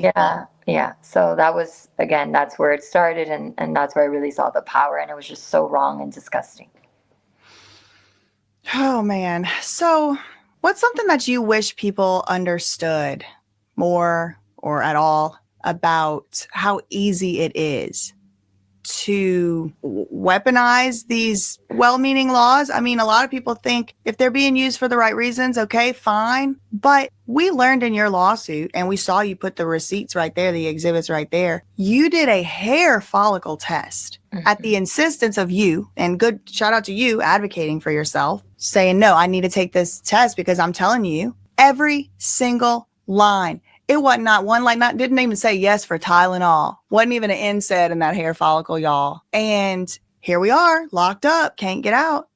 What is something you wish people understood more about how easy it was for you to just be at the farm and then your husband's getting arrested, one thing leads to another, this thing's used, and then now you're incarcerated medically? So that's a very good question, right? It's actually really scary because first of all, I don't eat meat. I don't drink soda. I live a very, I would say, holistic life. I eat very healthy. I've never in my life done drugs, and that's intentionally.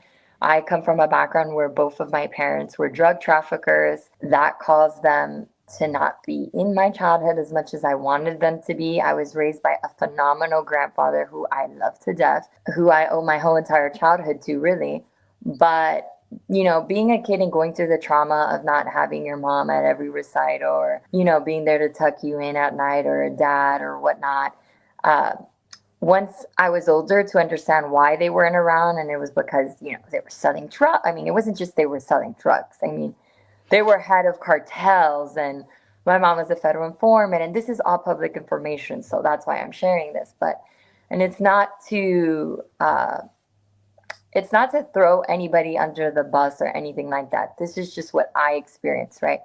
So that was traumatic for me as a child. And so when I found out, you know, oh, mom and dad weren't around because X, Y, and Z, I made it a point to be like, I am never going to touch a drug because when I have kids, I don't want X, Y, and Z to be the reason that I'm away from them. And why would I participate in ingesting things that potentially will hurt me and will potentially change the outcome of my life, right? That's how I really feel about. And it's not to throw anybody in the bus who has an illness and uses drugs as a coping mechanism. But I understand that that's a mental illness. I understand people use it sometimes to numb themselves. Me personally, I've never, and I'm lucky, I've never been in a dark space where I felt that I needed to resort to drugs. And I think it's just because I really started hating, because you have to understand as a little girl, like, well, why can't mom be here? Why can't dad be here? Oh, it's because they were involved in this.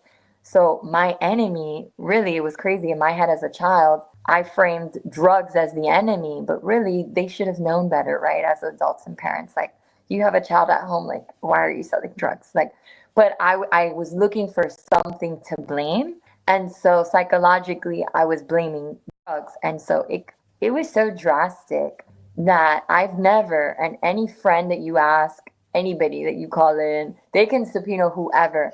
I've never drunk alcohol in my life. That's how drastic it is. Like, I can't even resist the smell of alcohol. It's just like a trigger. Like, I just go back to my childhood and I just associate alcohol and drugs to my parents. And I see it as like the public enemies, right? And so I've always been in my friend group as the mom, like the designated driver, because I've never done any type of drugs. So imagine. And then I went to school for sociology, social work. I went to Boston University. Like, I worked with survivors of torture, human trafficking, domestic violence. I worked for unaccompanied minors. Like, I have a bulk of experience. I've seen the devastations of what drugs can do to people. And so for me to end up in a hospital, which I've never also had a history of wanting to kill myself. That's very important, because the Baker Act is not just for drugs. It's also for severe mental illnesses and if you're a harm to yourself or others. I've never been a harm to myself or others, never had a mental illness. So imagine, I felt so betrayed. Like, that's the word. I felt betrayed by the very same system that's designed to protect me, the system that I took my clients to who were suicidal. Like, how full circle is it where I worked my whole entire life, and I want people to understand this, and my personal close friends understand this about me because they know me. I worked so hard to never end up in handcuffs, to not use a drug, to not drink, to not be in the seat that took my parents away from me, and to be accused of that, and to be in a psych ward. Treated as guilty, accused and charged and convicted. And my tox screens are negative. And they're seeing scientific evidence to prove that the so-called reports of me trying to OD the night before are false because my tox screens are negative. And what people don't know, I haven't lived with my mother since 2017. This is public record. And the day that I got Baker acted, March 27, 2024, the last time I saw my mom was 6 months prior. December 25th, 2023 was the last physical time I was with my mother. And the last time I spoke to her was December 30th, 2023. I don't talk to her.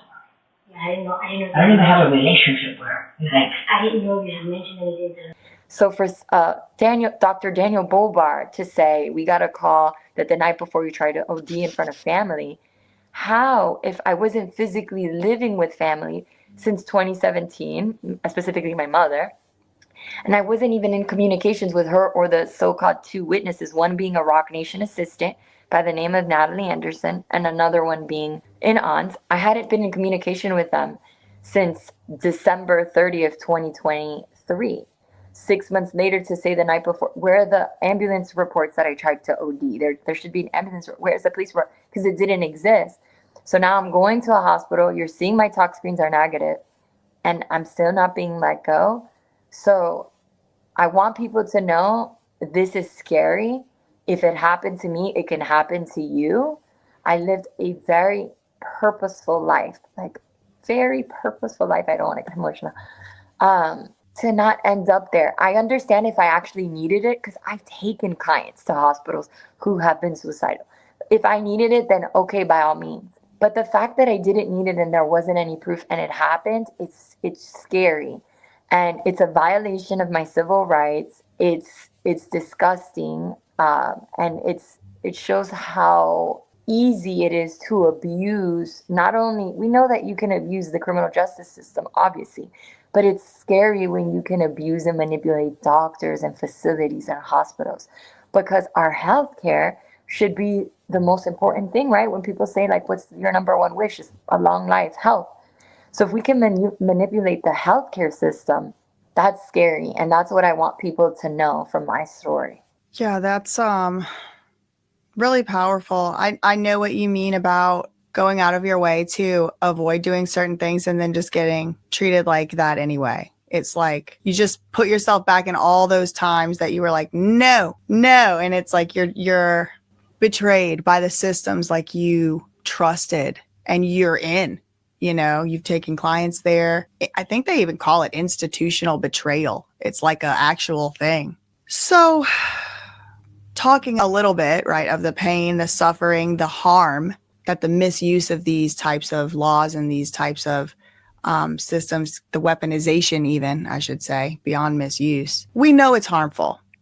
But do you think that your mother ever saw what she was doing as harmful? Like, do you think she truly believes she was helping you? That's a very deep-rooted question, and I'm going to answer it to the best of my abilities, because what I also want people to know is this happened last year, but this has been a long journey of healing and trying to understand and wrap my head around understanding how the one person that society teaches you is supposed to love you more than anyone could do something like this to you. So this is something that I am working on trying to understand, but from my deep thinking, meditation, and prayer, because I am a very spiritual person. I do believe in God, and just sitting with God and sitting with everything that has happened and dealing with the trauma and everything that I went through. I know that my mom is a narcissist. She's a very narcissistic person. She feeds off of power, control, being in charge, having a voice, controlling things. She's a huge control freak. That's very much how she's been my whole entire life. And when you're dealing with a person who's a narcissist, who's controlling and who feeds off of power and control, it's like gaslighting, right? When they say like, oh, like, you know, the typical abuse situation is a man abusing a woman. People think it's just that, but really it can be a woman, it could be a parent. It doesn't have to be a spouse. Domestic violence does not mean like boyfriend and girlfriend or husband and wife. It can mean mom and dad, sister and brother.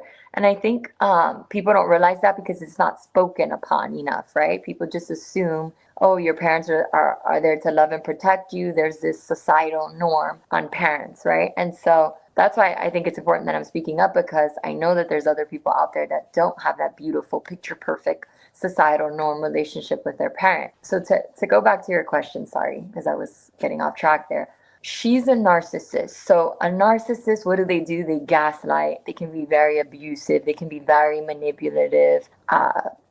They can perform and do and say a lot of manipulative tactics to psych you out, like make you think you're crazy when really they're crazy. So I think deep down inside, she knows for sure that I do not have a drug addiction, that there's nothing wrong with me. But I think she almost like in her head tries to convince herself like, oh, I'm the victim, poor me. Like, why would my daughter go against me? Like, why would she sue me? Like, I just did all of this because in a weird way, she probably thinks like, oh, like she's best with me. I know what's best for her.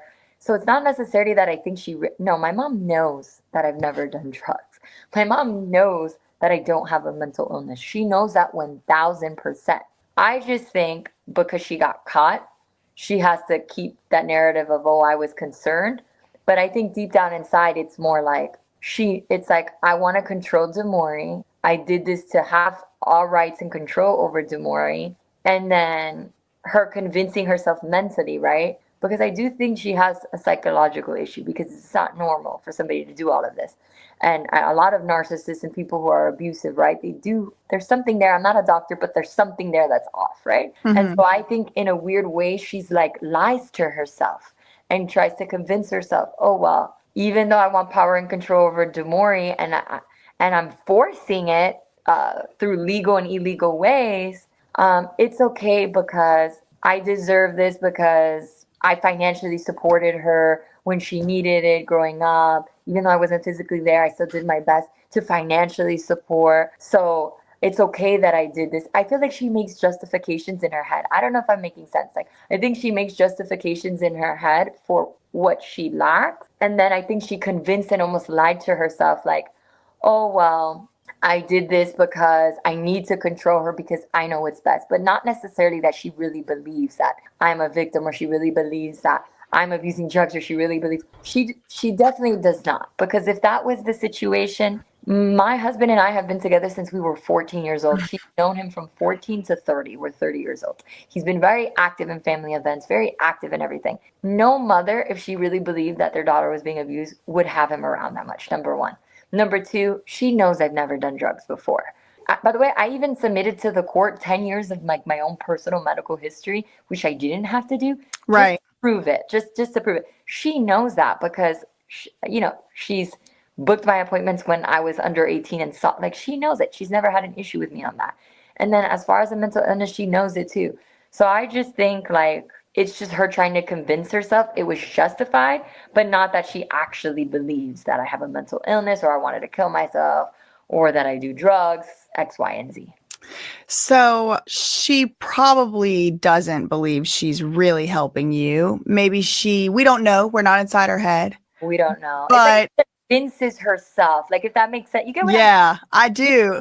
It's like a girl who dissonance. You know how like when you're younger, you might have had a crush on somebody and then they don't answer you, but then you like come up with like this, like you make up your own scenarios in your head, like an example, right? Just from like a rom-com movie, or like examples that maybe a typical American will know growing up. Like, you know how like they say like, oh, women, you guys might make things up in your head or lie to yourselves. I literally feel like that's what she's doing. It seems possible. Of course, we don't know. We were not inside there, but we can only speculate. So I wanted to also talk a little, or a lot, who knows, we'll see how it goes, about some of this is something that really stood out about the lawsuit, the complaint that I've been able to read so far, the surveillance and the technology intrusions. You mentioned in the complaint that your iCloud was hacked and possibly your phone was cloned. What is going through your mind in these moments that you're like, were you shocked? Were you just like, oh yeah, typical? Or were you like, whoa, what were you thinking? One of your friends said that your phone location, you had shared your location with someone once or something, and they said your phone was in New York, but really you were over there in Florida.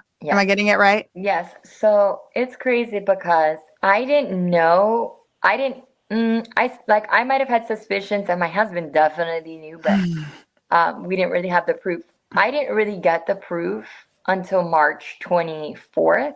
Is it March 24th? Yeah, March 24th, 2024, because I was on a jog, and like many people, I share my location with my best friend, my husband, and like another friend, like for safety concerns, right? And I'm on the jog and I'm getting text messages and phone calls saying that my location is pinning to Rock Nation's address. And I'm like, what? Like, what? So I open the Find My, and it's, long and behold, it's saying that I'm at the Rock Nation location. So I'm like, well, how? If I'm here in Miami jogging, like, what is going on? So I called Apple, called AT&T, called anybody you can think of, my investigative team, everything. And we were able to discover that essentially somebody logged into my iCloud, allegedly my mother, right? Because who else in Rock Nation would want to go into my iCloud? I'm a nobody to their standards, right? And so somebody went into my iCloud, right? Downloaded, it literally said backup, and the date that they backed it up, backed up my whole entire information from my iCloud, and then logged into my iCloud from a second device and put all my information and had access to my it's basically everything. Because when you sign in, you know how you can sign in through your iCloud on your computer and then activate your iMessage and basically message, talk, call whoever and a laptop. This is what happened on that second device. It wasn't a computer. It registered as a second iPhone. So when I was on the phone with Apple support, and then I had to go to the Apple store, and everybody was trying to figure out what was going on, what was explained to me was that there was a second device that was not my device that was able to get into my iCloud, download all my information, back it up, and essentially was active on my phone through another phone, which my investigative team discovered, like it's what's called, they clone your phone. And so they're basically like on a phone scrolling through, and like if you're on your phone, they can just look at it and see what you're doing. Yeah, because not only that, they were able, so my iCloud is on my Apple Watch as well. So my Apple Watch was also pinning to Rock Nation, which I have screenshot proof of. So it not only could they know exactly where I was, but they could go in and send messages pretending to be me from another device. And then it goes so far, I know, it goes so far as into then my emails too. So like me and my husband's business emails were also pinning to Rock Nation. My personal emails were pinning to Rock Nation, because when you have somebody's iCloud, this is the mistake I made. I'm sure everybody does this. I have all my stuff on autofill saved passwords. So because I have it on autofill saved passwords, she got into the iCloud, or whoever got into the iCloud, they now can see all my saved passwords for all my applications. So like for instance, like DirecTV and AT&T had the Rock Nation, her assistant from Rock Nation, email and phone number listed as a second number to some of like my accounts. And so I was like, what? No, I need it removed. And because when you have access to the iCloud, you really have access to everything, especially if people don't save your passwords, just write them down. Like, don't do it, because I had everything, even our bank accounts. But the bank was amazing because they have to text the code and you have to approve it.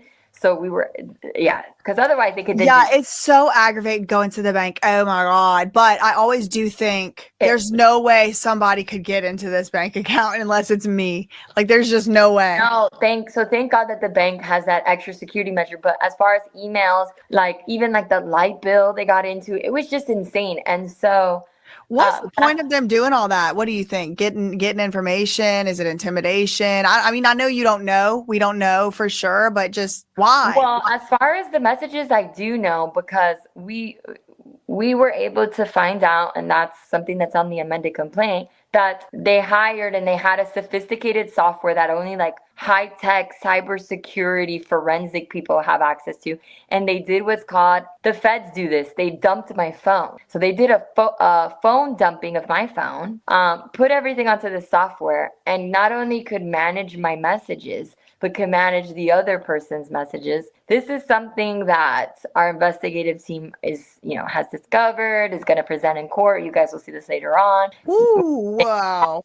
Without letting them know that we know, but they did a photo dumping. And so with stuff like that, with that technology, not only can you manipulate people's text messages, you can manipulate the other person's text messages.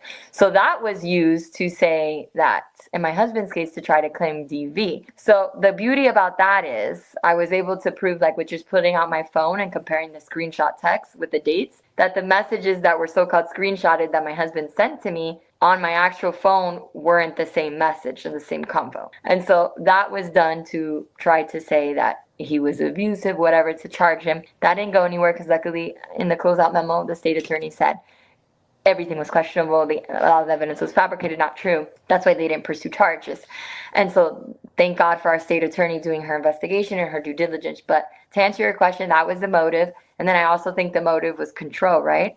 I think it was, maybe they were trying to get access to other things to control, to intimidate. But they were really stupid about it. And shout out to Apple for having Find My, and for having sometimes we get annoyed with the security checks and stuff, but it's how I discovered essentially that I was being hacked. And then to answer your question about the surveillance, she rented the house across the street from us, hired unlicensed and licensed private investigators to surveil us, and they were living there for months, watching us, following us. We have proof of this. It's not making this up, people.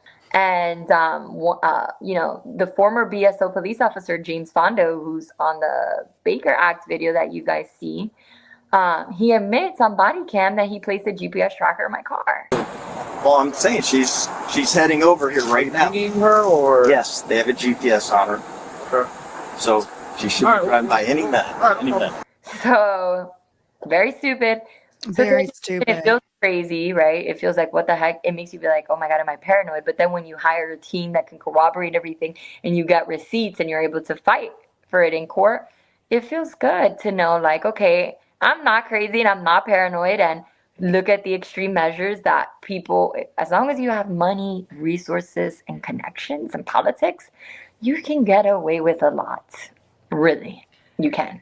Yep. And like an understanding, a lot of these people have such a good understanding of the laws, even though sometimes allegedly they break them innocent till proven guilty. They know the laws. They know which pressure points to push and how to maneuver to get what they want out of it a lot of these times, and what I've seen. No, and not only that, what people don't know is my mother went to law school. So she didn't, she I did not know that. Whoa. Went to John Jay Law School, and she's going into criminal law. And so she knows the law. She's actually very smart with some of the things. Not all. Certainly. She's savvy. She's savvy, right? Savvy. I'll give it to her, but sloppy. Clever. Yeah, clever.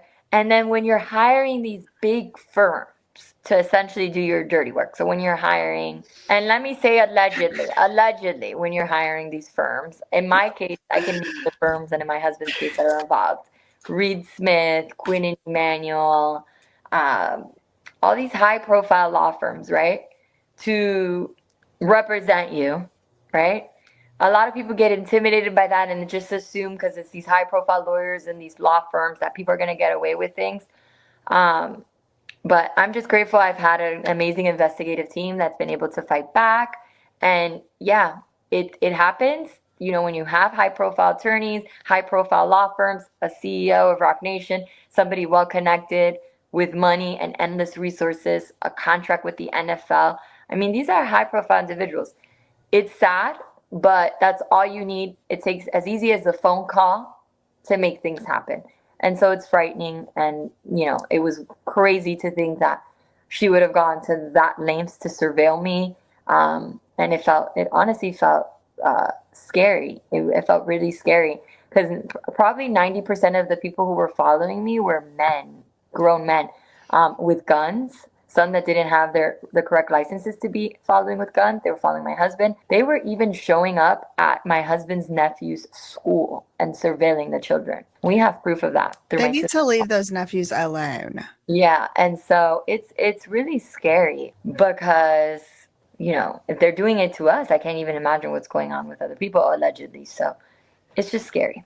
So how long were the recording devices in your bedroom of your home before you noticed? And the way you found out they were in there was a frivolous lawsuit? We were living with my grandfather before we moved. We did not know that there was, we knew about the cameras in the common areas because my grandfather, the reason why those cameras were installed was because so I moved in with my grandfather shortly after college because he got diagnosed with Alzheimer's. And so since he raised me, I was like, and I was clashing with my mom, I was like, let me move in with my grandfather to get away from her. And I can also take care of him, help him, and be with him because that's the man who raised me and that's the man who I love. And so when his Alzheimer's started progressing and taking care of him became a little bit too difficult with having a 9-to-5 and trying to have a normal life, she hired help, nurses, not nurses, but people to assist taking care of him. And so I suggested, well, you should put cameras in the common areas when I'm at work because with elderly people, especially with Alzheimer's, you see a lot of elderly abuse. Mm-hmm. If I'm not going to be home to supervise people when they're bathing him or something, I want to be able to see to make sure he's okay, right? And so the agreement was to put it, in common areas where he was at predominantly, like a living room or the backyard, etc. Right. At no point did I consent or know that what a lot of people don't understand is that the audio that was manipulated and in that video, the camera that was shown was in our bathroom closets that faces the shower where we shower and the toilet where we use the toilet. At no point would I consent to that. Why would I consent to my mother possibly watching me shower or hear me, and the way that it was angled, even possibly seeing me have intimate relationships with my boyfriend at the time? Like, I don't understand. Oh my gosh, that is so sick. So no, I didn't consent to that, and I Right. didn't know about that until police were called on him on September 11, 2023, which an arrest wasn't made because there was nothing happening. And that's a whole thing in itself, like the lying to police and having them come out. And the police was like, well, she said that she heard and saw you from a camera in your room. And I said, what? And the officer said, if I were you, I would move out of here because clearly they have a problem with you and your boyfriend and you're being watched. And so when the officer told me that, I mean, we were already out, like, I think 2 weeks after that. And so that was when the first time I found out about it. How long was it happening? You don't even know. I don't even know, which is scary. That is a good segue because my very next question was actually, did any doctors or police try to speak up for you while this was happening? Or did it, I do know because I read in your complaint this happened many times where it was like, thank God there would be a nurse or a doctor or something. But what about the police at any point? I was going to ask, were they noticing what was going on, or were they just kind of like, nope, just following orders? Like, I saw some of the body cam. It looked like that's mostly what they were doing. But of course, I haven't seen almost even a little bit of it, right, compared to like what probably your interactions have been with both you and your now husband with all these frivolous police calls and different things, dealing with cops and law enforcement. That's a very, very good question. So, we just got a phone. Like I said, we're transporting, right? Or what's our goal is for us to go with us. Like I said, I doubt that is going to happen. Be surprised. You'd be surprised. Once you tell it, listen, you're getting handcuffed, you go to a police car, you go with us, you're going to go to a received facility of your choice. Like, you guys do Hollywood, right? Yeah. Usually these things are not like always so close to Hollywood. So when you tell people, hey, so you're going to go to BGH, you're going to Jackson Moore, you're going to go to some shithole, you don't just go with us, you get out, you go with him, you talk to him, you might be home tomorrow. They just go like, well, I don't want to go, but I'll go with you. Okay. Otherwise, they're going to handcuff you and put you in an unsanitary police vehicle and take you to a different facility, which I know it's this should be behind the fucking car. in reference to the Baker Act body cam that you guys saw snippet, police were 100% complicit with Dr. They were like her own hired force. We'll put some clips in here. You're saying you're going to detain me. Ma'am, Allow us to job so we can do this the easy way.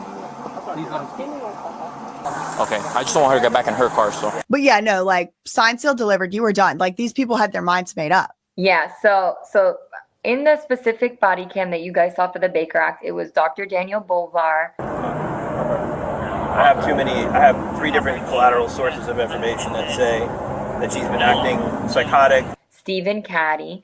Who are you guys, I'm sorry? Who are you guys? So we're a mobile crisis team working with Dr. Boba from Hollywood Memorial Hospital. Okay, so we got go out here, routinely conduct these mobile crisis things. What the goal is right now, he's going to Baker Act, or we're going to transport her. If she doesn't, then we have to work on plan B. So the doctor's made a determination. He wants to take you in for evaluation, right? You can come with me and the young lady right there. You won't be restrained. You won't be handcuffed. We'll drive you to the hospital. We'll take the dog with you. We can make arrangements when we get to the hospital. As an older family member of yours, you can turn the dog over to her or anybody you say, right? James Fondo. Most of the time, it's not complicated like this. And Jessica Caddy. And then Officer Jordan Dennis and Officer Joseph Reyes. I'm suing all of these people. This is public information. I feel comfortable saying it. And everybody should know who they are because they're terrible. They abducted. And they're supposed to be working for we the people also and not locking us up without our constitutional rights being respected. Exactly. So little background. So James Fondo is former Broward Sheriff Office police. He was actually demoted for planting cocaine on 2 African-American boys. I remember you saying that. Oh my God. Get up in the article. This is public information. He's the one who admits on body cam that he put a tracker in my car. He's the owner of a private investigation firm called Sig9. He owns it with Jessica Caddy and Stephen Caddy, who are married, Stephen Caddy used to also be Broward Sheriff Police as well. Jessica, no. They all three own Sig9. So they were there posing and pretending to be part of a mobile crisis unit for the hospital, Memorial Regional Hospital in Hollywood, which Memorial Regional Hospital in Hollywood does not have a mobile crisis unit. So they lied. Obviously, private investigators, they had a tracker in my car. They were obviously allegedly hired by my mom. And then Daniel Bobar, I've never met him, is a chief of the hospital where I was taken to the Baker Act, right? Called Memorial Regional Hospital in Hollywood. He's also the chief of life skills. And so they were all present. And then the two police officers. Can't do it. Ma'am, do you really want that dog to end up in a shelter tonight? Because there's other dogs in the hospital. There's therapy dogs in the hospital. We can't bring the dog with us. She is a therapy dog. You can ask my doctor. And how did this weird. So what people don't see in the full body cam, which I'm sure Jaguar Wright will release, and I can send that to you too, because I want it to circulate. I want people to see the full thing, because people are just disgusted with the snippet. I'm just like, you guys have not seen the whole thing. I think I commented on one of your social medias yesterday, like, send me that. I want to do a live react. You, because what people don't see, they see a snippet of James Fonda on the side of the road, letting them know, the police, what they're going to do. But he says, when police are like kind of skeptical and questioning, he says, well, call your chief. He knows what's going on. Call your sergeant. So now you just confirmed that there's a conspiracy here with from the top. This being done, and you know, you're just name dropping and using influence for the cops to look the other way. I worked at BSO for 30 years. I mean, if you've got a call about a mentally unstable person driving around, you would stop her. Yeah, she's trying to kill herself or anything like that. But regardless, I'm not going to stop somebody. I'm not asking you to stop her. I'm saying. And then people, the officers don't ID anybody on the scene. They don't check for Baker Act forms. They don't run licenses. They don't even check my ID. They never, and then what people don't see is Dr. Boba's on the phone. So I had somebody that, a counselor that I started with essentially for grief counseling, because I lost my aunt to pancreatic cancer. And I was dealing with grief, not because I was depressed or anything, but because she left behind a child who's my little cousin who's 9. And so this was a child who was with me every day, who I was helping with homework. And I didn't know like how to help him with his grief. And so even though I was a social worker, believe it or not, I didn't know how to deal with that because I don't have kids. I was in my early 20s when that happened. I'm now responsible for taking care of my elderly grandfather with Alzheimer's, dealing with a child whose mother just died of cancer. It's also affecting me because she taught me how to read, write, and was raising me as a child as well. She lived in my grandfather's home. So I was like, you know what? I'm busy with my clients and social work. I don't want to get burnt. You know, social workers, we tend to get burned out at work. It's a hard job. It's tough. Exactly. I was like, I don't want to get burned out. Let me book counseling. Let me do grief counseling so I can have somebody to talk about everything, work-life balance, and really take care of myself. It's really important when you're in that field to take care of yourself. That doctor has never diagnosed me with anything at all, ever. And she was already seeing me for 3 years because even though she helped with the grief stuff, then I ended up liking counseling. So I would go once a month just to talk to her. Like, it's like having a professional best friend to walk you through certain things in life, right? And I was dealing with a lot. Like, I was seeing the man who raised me deteriorate in front of my eyes, going through Alzheimer's, being diabetic. That's really hard and hurtful. Very, very hard thing, right? So I was like, you're not my physician. I have a doctor. Call her. That's when you guys see him walk away. And she tells him she does not meet criteria. I spoke to her as early as yesterday. She's not suicidal. She's never been suicidal. And she doesn't have a mental illness. I do not support this. And he was like, come on, you guys don't hear this. But she wrote a letter and she wants to remain private because she doesn't want her patients to feel like they can't go to her because now she's exposed. So I won't say her name. But her letter's on the public record. And I think we crossed it out. But if you do get it, just cross it out because she's worried about her patients feeling like their confidentiality won't be protected with this news story now because this crazy doctor, right? Dr. Daniel Bobar. But he tells her, come on, Dr. So-and-so, you have to help me here. She's like, I'm not helping you. I'm not putting my license and my ethics on the line to lie. If you want to wait, hold on, pause. Sorry. Yeah, he asked. Wait, hold on, pause. So the doctor that Desiree hired, Daniel Bobar, allegedly, who Is it alleged that he lied, or he just caught in a lie by saying he evaluated you at a certain time where you have a whole ass alibi, you out there with the cops on the body cam, and he said he was evaluating you? Okay, I don't know if that's a lie or not. Maybe he just lost his watch. That guy that your mom hired never looked at you, never treated you, showed up, told police you needed to be taken away, and then he got on the phone with your actual doctor, and he said, come on, you have to help me out. My counselor, yes, who told him she has no mental illness. I've been seeing her for 3 years. She has no diagnosis. She started off coming to me for grief, and now it's more like work-life balance stuff, like normal stuff. She doesn't have a diagnosis.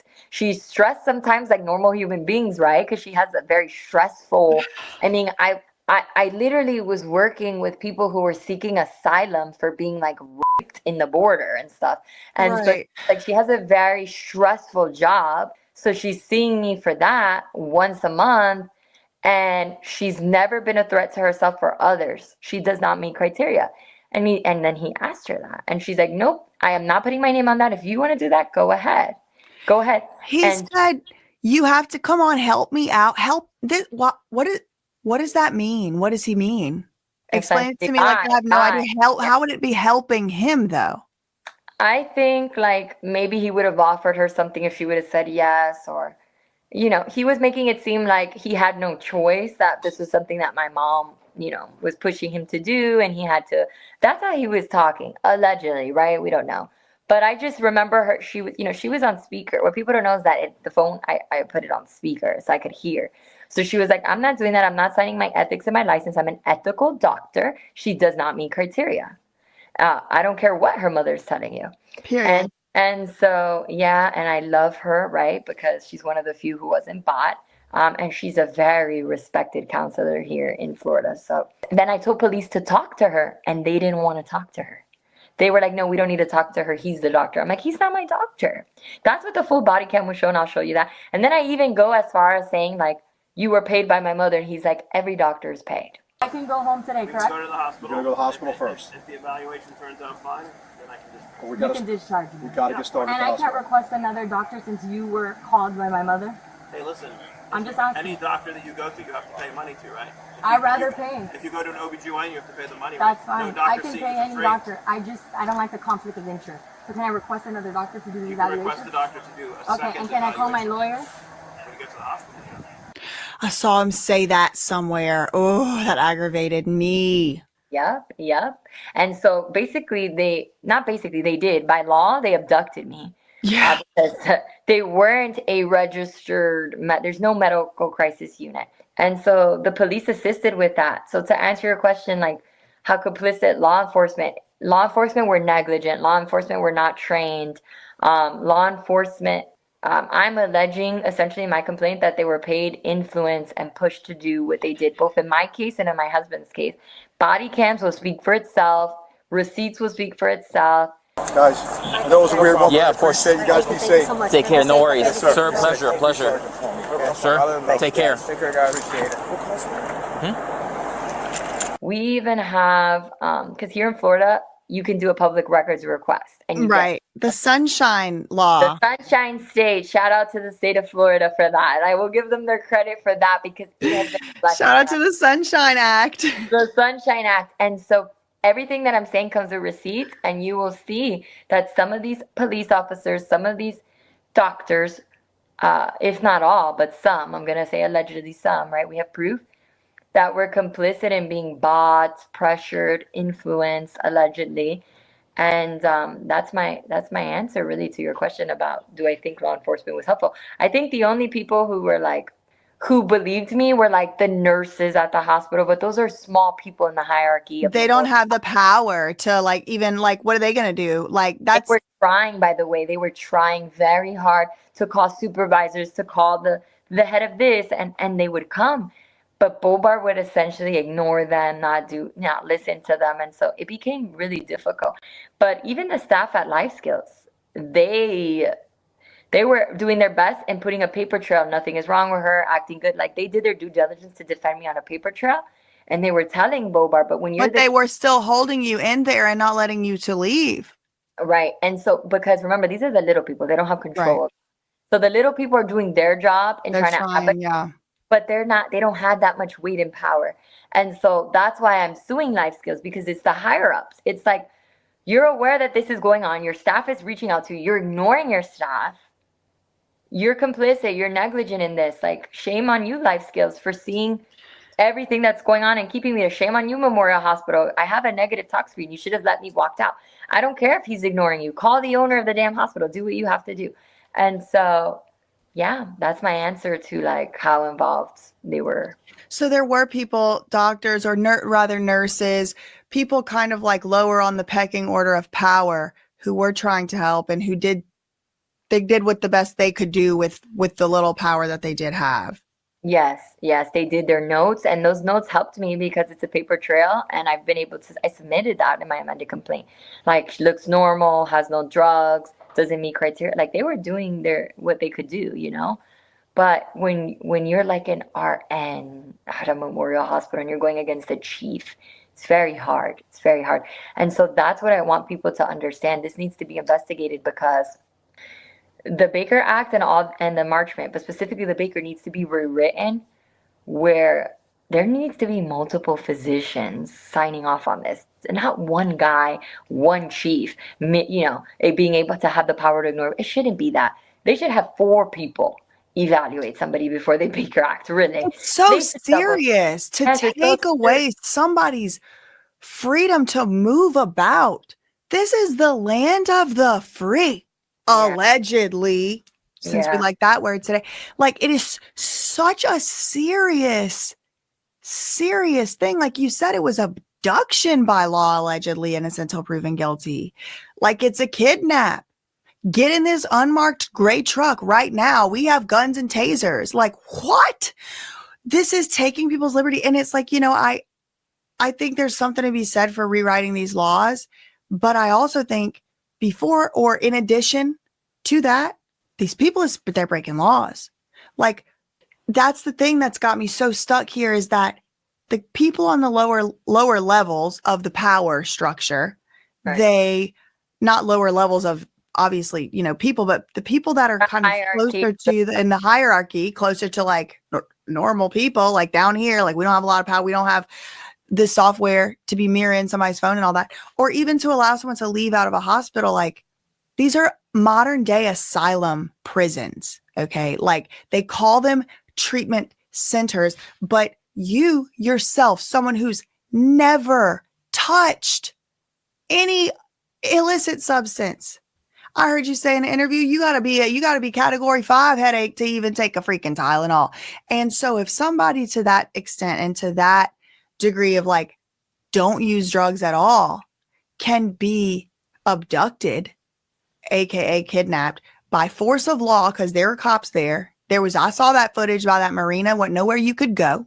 No, and they tried to put me under arrest if I didn't go. So I want people to understand that I was forced. They said you were literally forced by the law. And just so everybody's aware, it's a miracle that my dog was there. The only reason I was like, okay, this over jail, because if my dog wasn't there, I'd be like, you're taking me to jail because I'm not going to a hospital.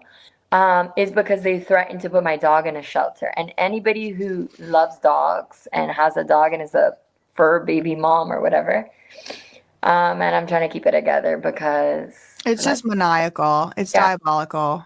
It's so abusive what happened. And those officers were really horrible. Like, if you see the snippet of how they treated me, I was just like, please, can you please check? Like, please, like this, I don't know this man. Please, like, I don't understand what is going on. And we don't know either. You need to come, like, yelling at me. And they always act like they don't know. Yeah. Oh, we don't know. And so what I want people to understand is it was that they threatened me with taking me to jail and putting my dog in a shelter. And then the hospital option was, if you go to the hospital, we'll have a family member pick up the dog. So I really did it for my dog. Because I didn't want her to go into a shelter. So that's why I think it's like the universe made my dog be there so that I wouldn't end up in a jail. But Yeah. That is insane that you could have gone to a jail for doing nothing. And I mean, I understand, you don't want to get emotional on camera and stuff. I don't want to tell you what to do, but being emotional is like a totally normal response, because not only have you experienced this truly trauma, then you have this guy you never freaking met in your life saying, if she don't want to take the drugs, just put them in just inject them in her muscle. Lithium, Benadryl. You don't even take a Tylenol. Yeah, he wanted to essentially like drug me up to make me drowsy and be able to talk. And what I want people to know is the nurses never gave me any medications. They refused. That's good.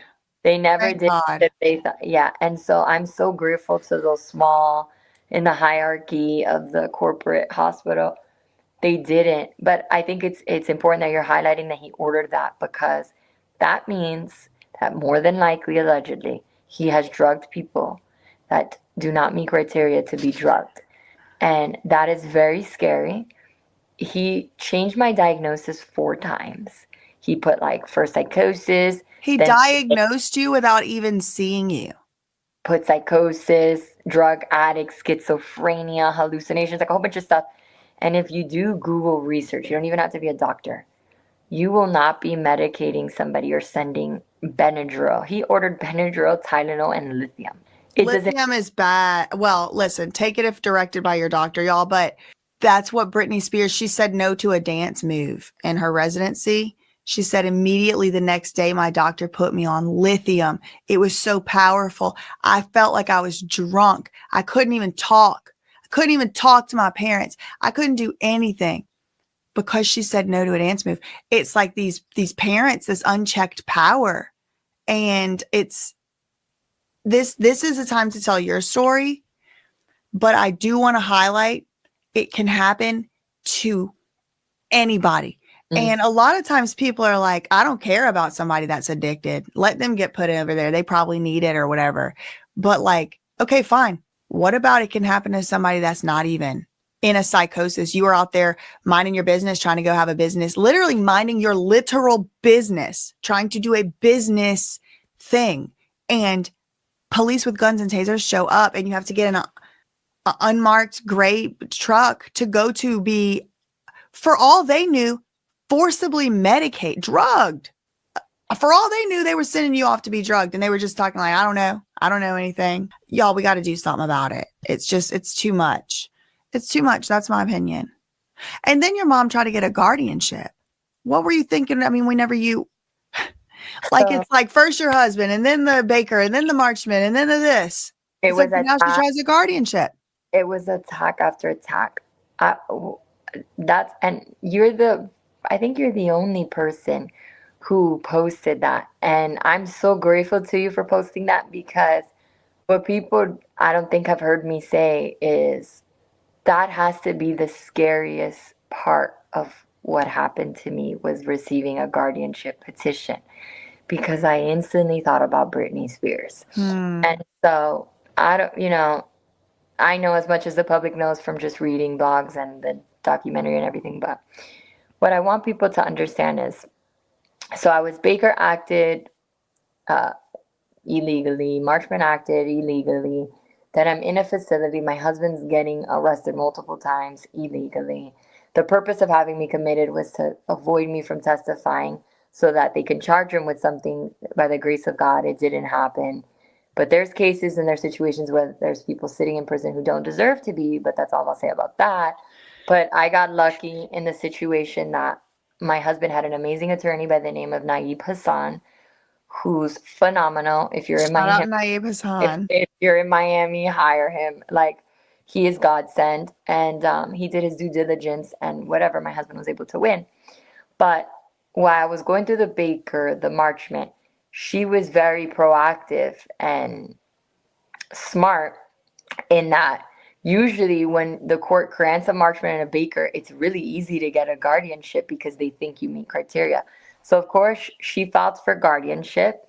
She petitioned for it, but it didn't go anywhere, obviously, because I'm not incapacitated. And because once I hired a lawyer, and she saw that I was fighting the Marchment, and she saw that I was fighting, that I was going to fight the Marchment Act, and I had a lawyer and I had the proof. And then while I was in there, she had Homeland Security, the feds, Right. come visit The me. human trafficking The thing. human trafficking thing. So once one of the doctors there, Dr. Despina, sat with me in the interview and saw all the proof that I have, and she not kind of, in front of me, called Dr. Bobar to tell him this is not looking good. And he even apologized to me. He did. I don't have proof of that, but he did. He did on the phone. What did he apologize for? He said, "I'm so sorry. I didn't know. I was just going by what your mom said." Well, then that's an admission. I know, but because we don't have proof, so It's not on you. yeah, but Allegedly. I'm That's your memory. Yeah, I'm like, guys, I'm letting you know that did happen. He spoke to me on Dr. Despina's phone, her cell phone from Life Skills. And so I just went along with it's okay at the moment because I was still in Life Skills and I wanted to leave. So you have to understand, I don't want to make my capturer and abductor that facilitated all of this upset. So I'm just like, right. No, okay, yeah, like saying okay. That very next day, my mom voluntarily dismissed the Marchment Act. And then with that, the guardianship didn't go anywhere, obviously, because I'm not incapacitated. And they even listed one of the witnesses on the guardianship as my former boss, who she also paid to get me fired. Iconic creative. Yeah, Liz Frahella, yeah. Which is crazy in itself. So yeah, the guardianship was scary because I thought about Brittany. And if you know anything, you know that if somebody wins a and Wendy Williams, if you know anything about what's going on with them, you know that if a judge grants that, you lose all your rights. It's almost impossible to ever get out. It's literally a prison. And so it was very scary. And it was like, wow, like this could happen to me. This could happen to anybody. Like, what is going on with our system? Like, something needs to be changed. It shouldn't be so easy to file for a guardianship. It shouldn't be so easy to get a judge to sign off on a Marchment Act with no proof. Like if it happened to me, guys, it's happening to other people.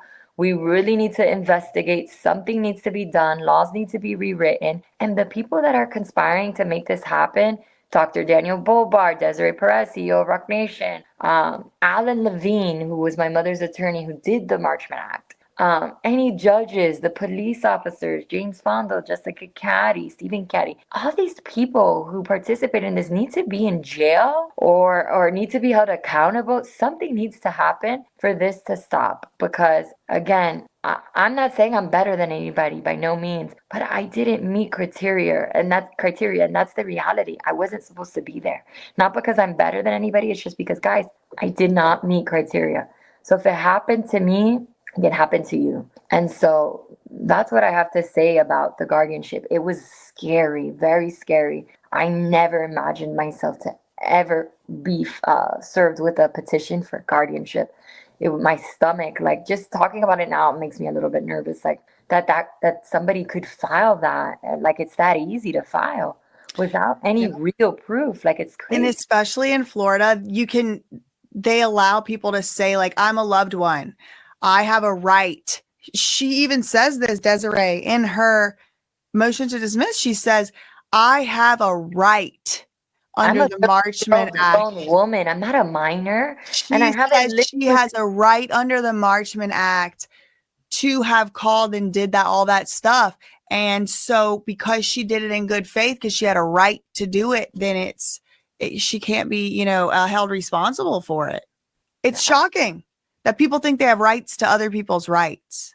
It's shocking that a parent would think that they have that much control and rights over a grown person, a grown adult. I'm 30. I was 29 when all this was happening. So I was still an adult. And it's crazy that the law and the mental health courts would deem a parent of a 29-year-old to have that much control and not check. Hey, do a simple research. Demory hasn't lived with her mother since 2017. So, and she lives in New York. So, are we not? It really is one of the most absolutely egregious, and I've seen a lot of these. One of the most egregious cases in just the amount of evidence you, your team, your lawyers have been able to compile and put together and to lay out the story of like, let's start with she had a camera in your room facing the toilet. Let's start with that. Let's start with the phone clone, the watch clone. Every message changing things, making fake footage, fake pictures. It is one of the most scary and egregious affronts that I've seen, allegedly. You know, I don't know. Everybody's innocent until proven guilty and all of that.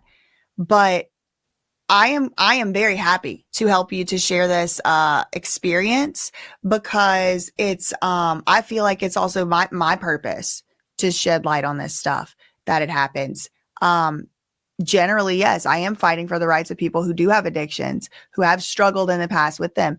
But absolutely, absolutely, like, before you can even get there, why don't you qualify by ever having taken a drug in your life? Like, if a person who literally don't even drink a soda, I am happy to help to share the story. So you've sued. You have your second amended complaint. We're waiting for some things to be, court's slow. Why did you sue?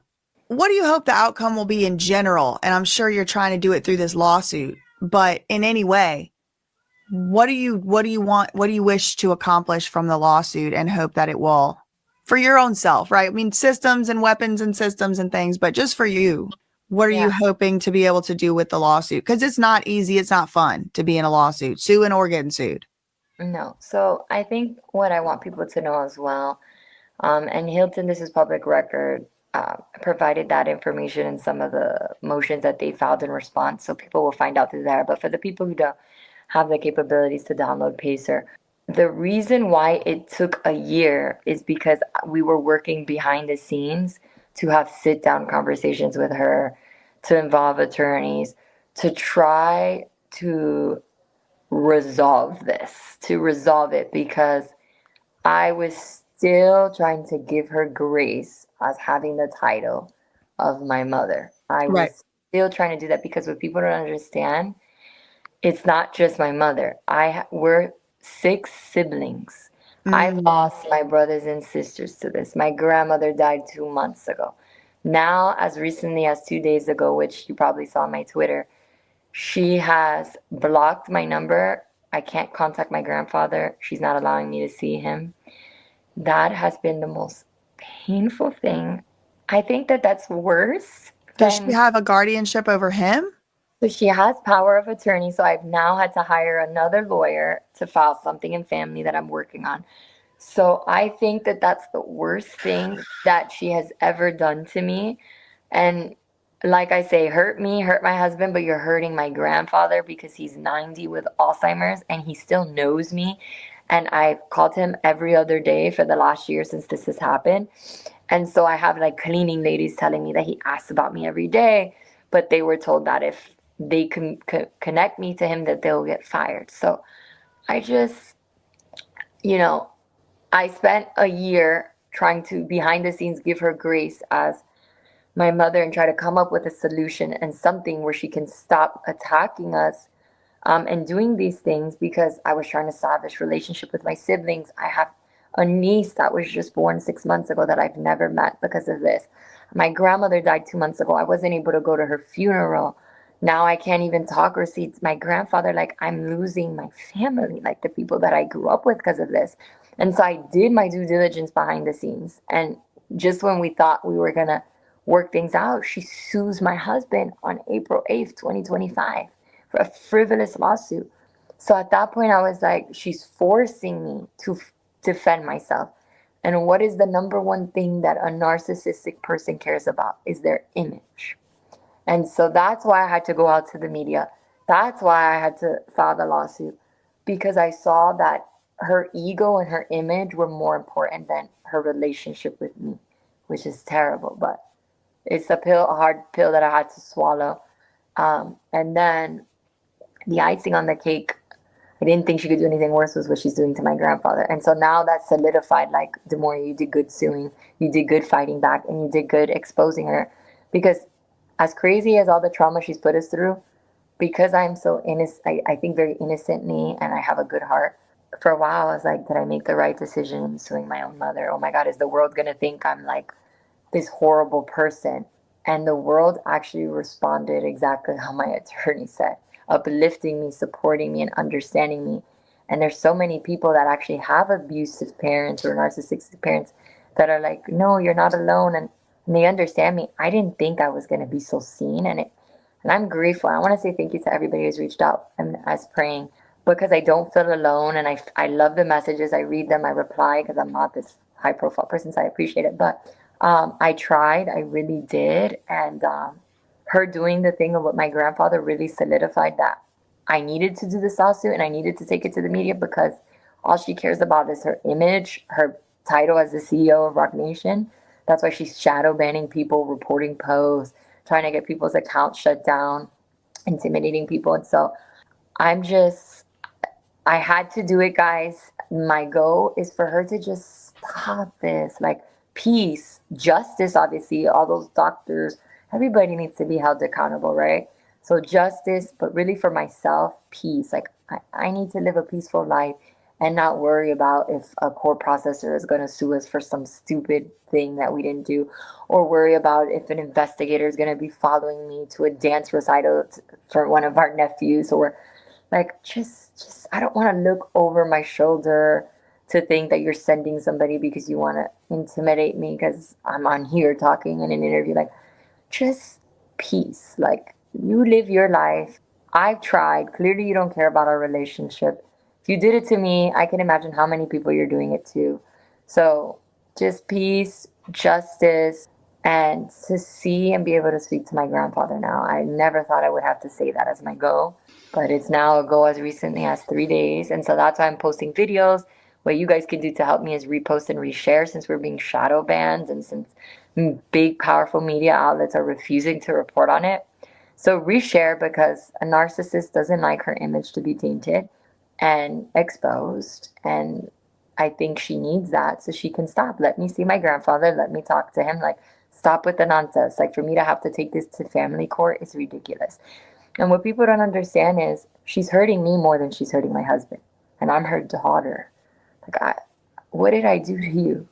I don't understand. What did I do to you? Just because I don't want to do what you say, or because I married the That's person. the question. I mean, what exactly is why what's the problem? Why is she so determined to separate? You said you've been together forever, like more than half your life.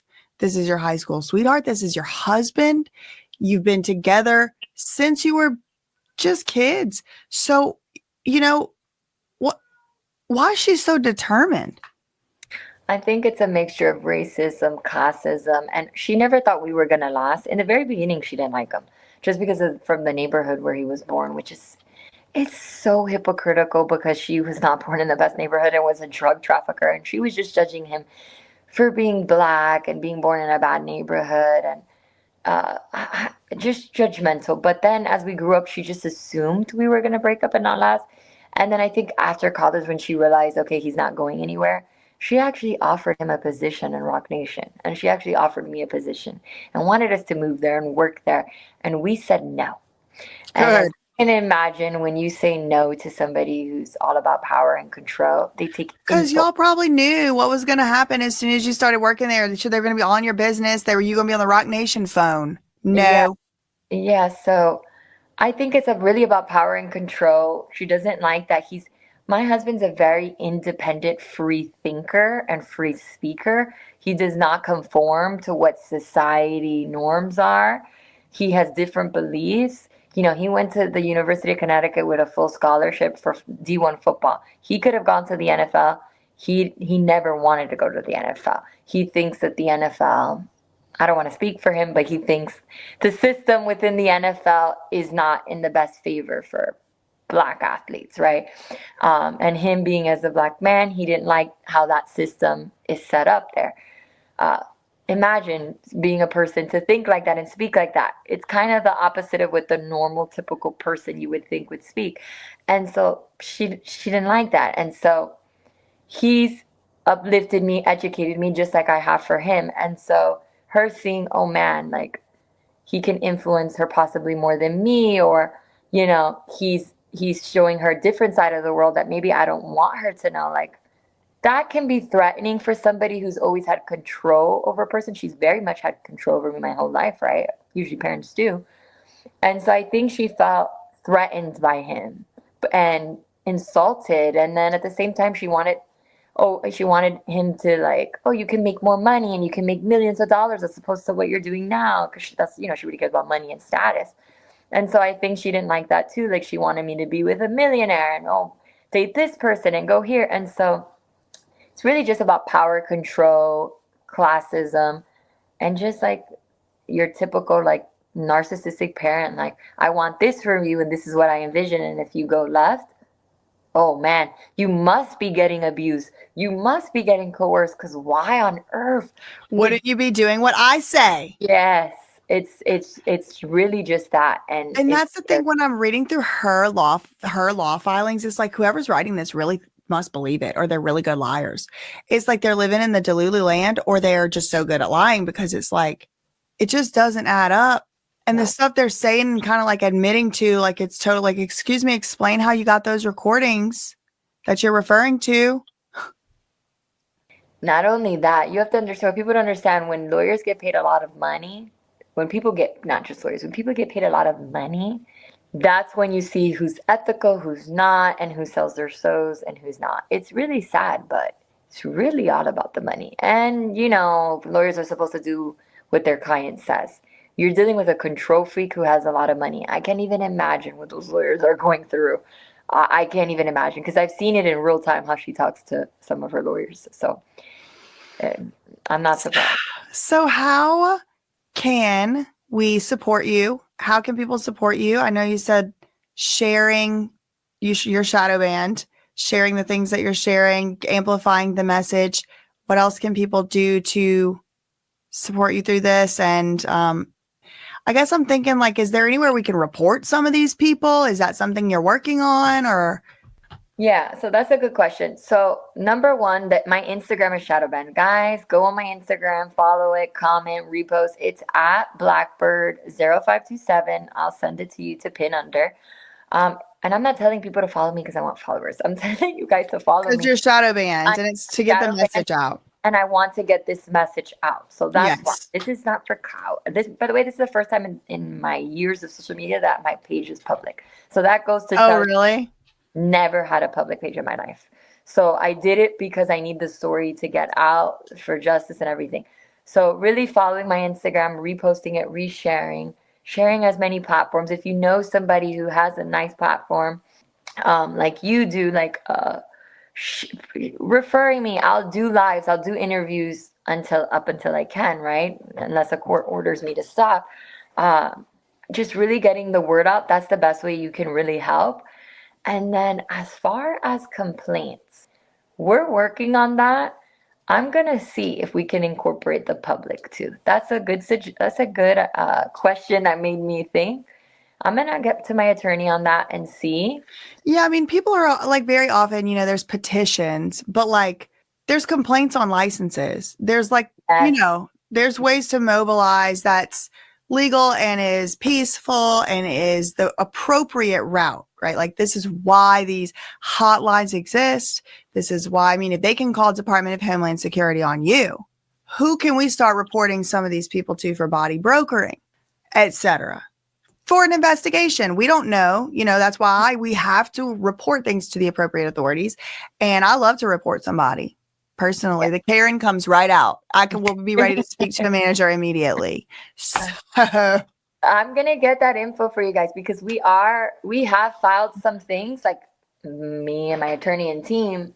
But that's a good question, the public. I know that the public was already doing some other things that I'm not going to say on here, because I do not need to be accused of conspiring in that, because I had no idea that was even happening behind the scenes.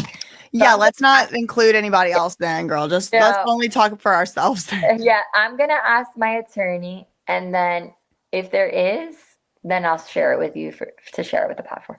And I'll reach out to a few YouTube acquaintances, friends of the channel, and see if we can't get you on some more platforms to amplify the message even further. I mean, everybody's place is like a different vibe. You get to talk about a different aspect. I'm sure you're starting to realize, like, oh, okay, this is a different angle, a different facets of all the same kind of thing. So I'll definitely reach out to people too, and see if we can't get you moving through the independent I appreciate that. Circuit. No, I appreciate that. And I really admire your focus on the on really the mental health component of the institutions and how disgusting it is, because when you think about something as fragile as an individual's mental health, and when you think about something fragile as drug addiction, which is an illness, I know people don't want to admit it is. It's an illness. It's a sickness to be addicted to drugs. I've seen it. I've seen people with withdrawals. I was in a place for 14 days. I got to see it. It's very different. Right. You expect this to happen in the criminal justice system, unfortunately. You do not expect this to happen within mental health, within the healthcare system, and, you know, like I said, addiction/illnesses. So I admire you because I think you are the only platform that I know that discusses researches and speaks out loud about it. I think there's this like what is it, like almost this like societal pressure or embarrassment to have conversations about mental health and drugs and drug addiction when there really shouldn't. We should be having dialogues about this. Everybody got it in their family. 100% of people in this country have somebody in their family that's struggling or affected by this addiction, whether they somebody married in. Everybody. It's such a fragile thing that people are scared to talk about. And so I think it's great that you're talking about it. But most importantly, I think it's great that you're highlighting that in my situation, it was 100% abused. Right. I'm not an addict. I'm not nothing. It's terrible. It seems like the laws were literally weaponized. Like they used them as a weapon and they broke laws to use these laws. It seems to me, I don't know, innocent or proven guilty, but like, yeah, no, this is just so beyond. Beyond. You don't even have to argue like, oh, let's lock addicts up. Okay, wait, hold on, stop. Before we even talking about that, what about somebody that has a hair follicle test that comes negative for everything and never touches drugs and don't even drink soda? No, yeah. Let's start there. It's disgusting. So, but what I really want to highlight, because my case for you and your platform is so black and white easy, like that. So easy. That it's easy. But what I want people to hear me say is I admire her for talking about the people who actually might need some type of assistance, because they're still experiencing abuse of the law in certain ways. They are. Don't get me wrong. There's certain people that she's talked about, right, allegedly, that might need mental health services or need to be in a rehab or need to be in a facility. But there's also patterns with those cases or whatever that you were sharing with me where the laws were still abused. And so just because it's an addict doesn't mean we should look the other way. I think we need to look both at addicts and people who are mentally ill situation and my situation, and as a whole, somebody have a sit down and say, well, wait a minute. You know, we need to change X, Y, and Z of how this law is written, because look, it's easy to maneuver in a case, obviously in a case where there's a drug addict and a mentally ill person, but now, especially in a case where this girl has nothing. So I think you get what I'm saying? I think these conversations are hand in hand and they need to be discussed. And then there's this other component, like let's say someone does or doesn't have a mental disorder. You stay in one of these places 90 days, you might leave out of there with one you never had. Just from the trauma of being drugged, of being forced, of being fed this poisonous food, allegedly, just being in there in this place. It's like you might leave out of there with a mental illness if you didn't go in with one. It's kind of like the school to prison pipeline. It's like institutionalizing people from innocent people from a time period where they didn't do anything to deserve that. But then by the time they get out of it, it's like you've institutionalized people. You're putting people in asylums. It's 2025. They putting people in asylums. They call them treatment centers. I commend you for having the tough conversation, bringing up questions that make people think outside of the box, and really calling out and saying, hey guys, we need to talk about this. There's injustices going on, and it shouldn't be happening to people who need it and people who don't need it, especially. It shouldn't be happening at all.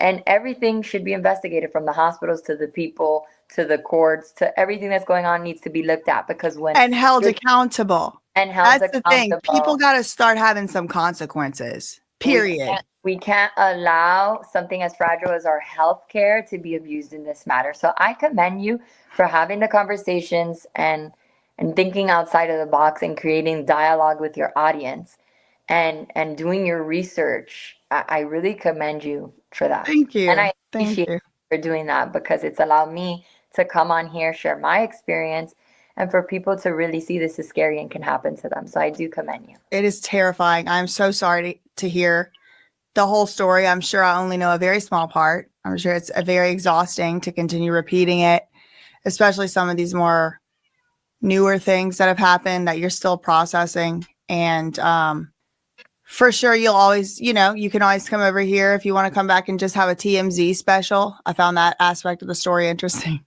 But little slight, like it's slightly lighter hearted, but it's not. It's like the media won't listen to stories of abuse. But again, like I said, well, we can pick that up later. Thank you so much for coming on the channel, and I'll have the links below. We'll try to get you on some more channels, and definitely rooting for you. If you can't talk about a lawsuit, and she did not ask me to say this, I'm saying this on my own free will. But if somebody gags you, it's going to definitely give me a very large incentive to then have to be talking about it. And I will say whatever I want, and nobody can stop me from saying what I want. Thank you. I appreciate you. Thank you. I really think I was shout out to Twitter for connecting me to you. I really appreciate it. Right there it is. Amen. And you know what my motto is right now?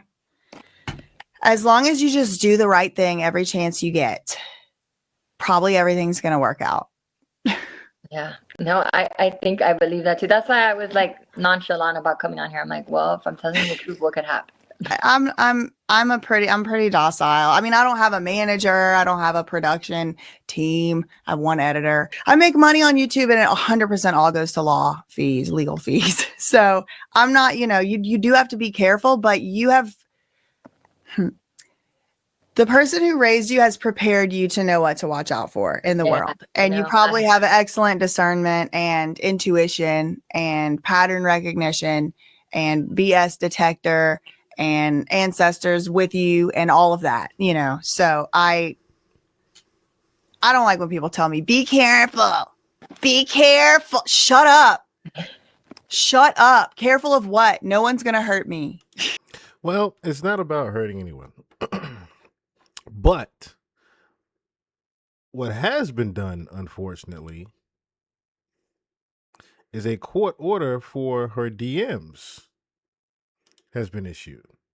My right to free speech, because how am I allegedly docket yesterday, and I just found out today. So this all goes back to Rock Nation CEO Desiree Perez and this lawsuit between her and her daughter, Demore. Demore filed a lawsuit last year in Florida in the district court, suing her mom, claiming all kinds of stuff, including that her mother, Desiree, had allegedly, according to this lawsuit, wiretapped and illegally videotaped Demore while she was in her bedroom, and possibly also while she was in the bathroom. She claimed in this lawsuit that Desiree illegally hacked and mirrored Demore's iCloud account from the Rock Nation headquarters specifically. And most alarmingly, in my opinion, claimed that her mom, Desiree, had her daughter, Demore, kidnapped and imprisoned against Demore's will. So in this lawsuit, she sued for racketeering, civil conspiracy, unlawful detention, false imprisonment,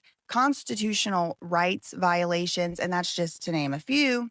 And at first, Demore had filed this lawsuit against 15 to 20, maybe like 17 or so defendants. The defendants at first in the first filing of the lawsuit included Rock Nation, who Demore claimed helped her mother to surveil her. She also sued another defendant, Life Skills Behavioral Health Care, the hospital that she got locked up in, and apparently had some connections to another defendant, this Dr. Daniel Bober. And Demore had, among other defendants, sued the sheriff's office, the Broward County Sheriff's Office in Florida, for allegedly, according to the lawsuit, helping Desiree, the mother, to violate Demore's rights. This is just to name a few of those defendants that were sued along with Desiree. Again, by Desiree's daughter. So time goes by. The RICO part of the lawsuit gets dismissed. The Rock Nation defendant gets dismissed. So they're no longer defendants. A few other defendants got dismissed, but many claims, or at least some of them, survived. So the heart of the case between the daughter and the mother is still ongoing, even as of today. So I learned about the case about a year ago, really soon after it was first initially filed by Demore, and I posted on social media about the case, if I recall correctly. So there were a couple reasons I was interested in this case. Number one, I had already heard of one of these defendants, and that is Life Skills Behavioral Health Treatment Center, whatever it was. The reason I had heard of this Life Skills place was because Bam Margera from Jackass put a 1 in the live chat or in the comments if you remember. Let me know if y'all remember the whole Jackass series and the Bam Margera and all that. But I was covering Bam Margera and his conservatorship, and he had made very similar allegations to the ones Demore was making about this place, Life Skills. He basically said same thing. He got locked up there against his will. He actually so-called supposedly had to escape from that place. You were reported missing. Yes. From Life Skills. Yes. Okay. They called on Saturday. Who did? Life Skills? Life Skills. Did they find me here? Hold on. From you? Listen, hear me out. Did they call you? No. Find me? No. All right. No. Okay. But Life Skills is the place that called and reported him missing, just to clarify. He claimed that he was held there and needed medical attention. He had broken a bone, his leg, his arm, something, and he needed to go to the hospital. They wouldn't let him in. At Life Skills, I broke my elbow falling down the stairs on new medication, and they wouldn't call me an ambulance, so I hopped the wall there, hiding in bushes just to hide from 2 Life Skills vans. Anyway, so they were already on my radar. They were already in the web. And not only that, I had also talked about the topic of Jay-Z and Rock Nation before as well. So when this Demore Hadley case comes out, she's suing the CEO of Rock Nation and Rock Nation for false imprisonment and illegal surveillance. I mean, of course, I'm interested, and I start retweeting and sharing or whatever. So in the meantime, or at some point close to when I learned about the case, Demore herself reached out to me, basically inquiring if I would want to interview or expressing her interest in doing an interview on my channel. I normally don't do interviews on my channel, but this case and the topics and all of that just so closely aligned with the things that I like to advocate for that I was happy to interview her. I wanted everyone to know her first-hand experience of going into one of these centers that I had already heard about, Life Skills. I think it's way more valuable to have someone like Demore who has gone through the situation to talk about their first-hand experience than it is for me to just talk about how it could be. So that was one reason I was really happy to interview her. Even though I don't normally do interviews, I also wanted to reaffirm publicly my stance on forced rehab. I don't think it's a good thing pretty much ever. I can't really think of any good reason to do it, and most of the time don't work. I don't like forced rehab or forced substance treatment for many reasons. This is one of the major themes of all of my advocacy, going all the way back to my first case on the internet, which was Free Britney. So that was another reason. I wanted to reaffirm and give an example. Look, this is what happens when you do forced rehab. This is one of the cautionary tales of the things that could go wrong. I personally found Demore to be credible. I found her to be believable. And I was happy to interview her for that reason. And I also wanted to have discussions and just ask and answer questions about the topic. And it's a matter of major public interest and concern. So shortly after that, sometime in June 2025, about exactly a year ago or so, I do interview Demore on StreamYard here, and she had absolutely no input at all whatsoever on the edits. She did not make any suggestions. She did not make any requests other than asking me to redact any of the personal information that was included on any evidence or documents she sent to me to back up her claims. Medical information specifically, address. She basically didn't want me to dox her. That was basically her whole entire input on the whole video. She had no say in the editing. She had no say in the process. She had no say even in what we discussed. I'll link the video down below if y'all want to see that original interview. So anyway, I do interview her. She didn't have any input. And at the time she asked me, when we were doing the interview, she asked me if I could think of anyone else who might be interested, any other content creators, any other advocates online who might be interested in interviewing her as well. And immediately comes to my mind Rabbit, Down the Rabbit Hole News. It's basically right in Rabbit's wheelhouse, and she is a phenomenal advocate. And also, she understands things a little bit more from a social work perspective and government perspective because she has credentials and training and work experience in that area. So I'm like, oh, perfect. Rabbit down the Rabbit Hole News. She would be a good one. I bet she might want to interview you. So I'll reach out to her or whatever, kind of thing. So I suggested her. And at some point, I did send a, I guess, 3-way DM between Rabbit and Demore, basically just linking them up, introducing them. So the interview between Rabbit down the Rabbit Hole News and Demore never happened, in part because a gag order was eventually issued in the case. She didn't even do the interview. So at the time that the gag order got put in place, there was already a lot of discussion that there might be a gag order. This is Rock Nation CEO, and there does seem to be a history or a propensity for law firms associated with Rock Nation to try to get gag orders in cases. That's just pretty much, from following cases related to them or in some way adjacent to them in some way. I just noticed a pattern that they like to try to get gag orders. So I figured there would be one. Other people figured there would be one. But at the time that I interviewed Demore, there was no gag order in place. Eventually, there would be one granted. Moving on. So I published the video. I shared the link with Demore in private DMs, and I pretty much have had basically no interaction with her since. A little bit here, a little bit there. I'm going to read those messages to y'all, but let's just get to what happened next. So I published the video to BJ Investigates, the channel you're watching here, and the video promptly gets removed from YouTube because somebody purportedly purporting to be from the law firm called Reed Smith, issued a copyright takedown request on the video or a demand. So the video actually got completely removed from YouTube. A copyright strike was on my channel. I had to appeal it. The appeal worked because obviously it was fair use. The claim was I believe, if I recall correctly, now this has happened many times with this Reed Smith. They were claiming that they owned a picture that I had used. And I don't even remember because, like I said, it's happened so many times. The last time it happened, which wasn't this video, by the way, the last time it happened, it was on a video about Desiree Perez being pardoned by Donald Trump for crimes. And that one got removed very recently, within the last month or two. And I had to appeal that one as well. And it was this Reed Smith takedowns@gmail.com. Girl, why is a law firm using a Gmail address? And so I reached out to the law firm. I reached out to their IT department. Nobody ever got back to me. I reported it that I think this is someone's impersonating Reed Smith. But anyway, they said Reed Smith takedowns@gmail.com. They struck it. Whatever. It got taken down. The video interview I did with Demore originally was copyright struck and got taken down. I believe that demonstrates to me retaliation against me for having the audacity to let this woman, Demore, talk about her firsthand experiences. I consider the copyright strike to be retaliation. Now, it has gone away. Thankfully, there was a way for me to remediate it, but whoever it was did not want that video out. But my brain works in patterns. I notice patterns, and I did kind of always anticipate someone might try to do something like this, specifically, namely, any party associated with Rock Nation, including Desiree Perez, the CEO. Now, remember, she's the one getting sued here in this lawsuit. So since I published the interview with Demore in June of last year, I have essentially had no substantive interaction with her. I think that this is a chill on my free speech. It's chilling. And certainly, the copyright strike has had a chilling effect on my exercising my right to free speech. Because how am I really going to get redress here? I'm going to go sue them? I'm going to go through courts against Rock Nation's CEO? Probably not. The one who got pardoned by Trump because she's that powerful? Probably not.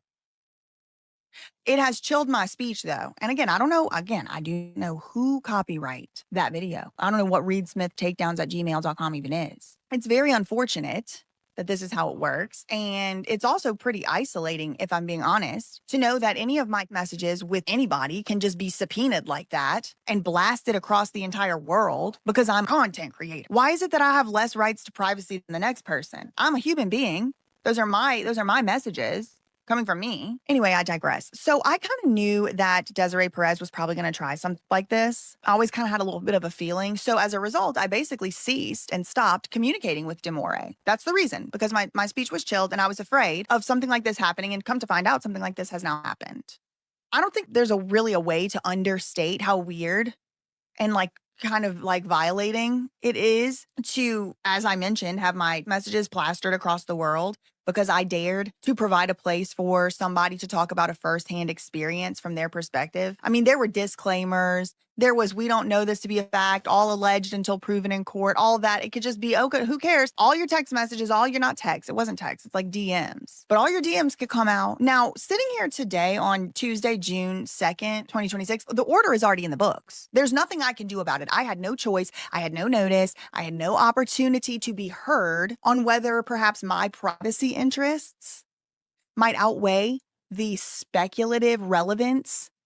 Entirely speculative relevance, by the way. Nobody knows what's in the messages. Oh, but you're about to know what was in mine. The relevance to this case whatsoever is not only speculative in fact, but the judge, her own self in the order, even describes the connection to this case as, quote, attenuated. But somehow, some way, that's more important than my privacy rights or my ability to even make an argument that I don't want my messages out there. In any event, the messages the judge has ordered are going to be coming out. Everybody's going, I'm going to be exposed. Betsy's just exposed. And you know what, y'all? I mean, truly, I'll be damned if I'm going to watch some academics type read my stuff off a court document for the world to see. No, nope, not it. I refuse to be violated in such a way, not I. I'm pleased to inform you that I have nothing to hide and I have done nothing wrong. And neither, by the way, has Demore Hadley from what I could tell. I don't see anything she's done wrong either. So I'm going to show y'all. All the messages. We're going to read them together. Yes, we are. So here's the order right here from the judge. This came down Friday. As you can see, it says, quote, communications between Demore and social media personalities about Desiree Perez and or this lawsuit must be turned over to Desiree. And when I'm reading this, it's kind of vague. What do you mean, social media personalities? Like I said, kind of vague.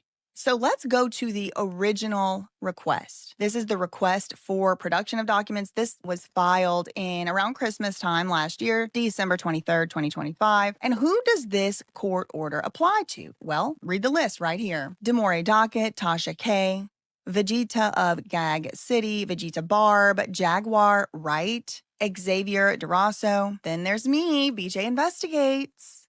That surprise witness JD, Milagro Elizabeth Cooper, NBC6, and ABC. So that's who this order by the judge applies to. All of. So look how many content creators got harassed. Academics, Jaguar Wright, Tasha K. Well, no, Academics wasn't in that one, I don't think, right?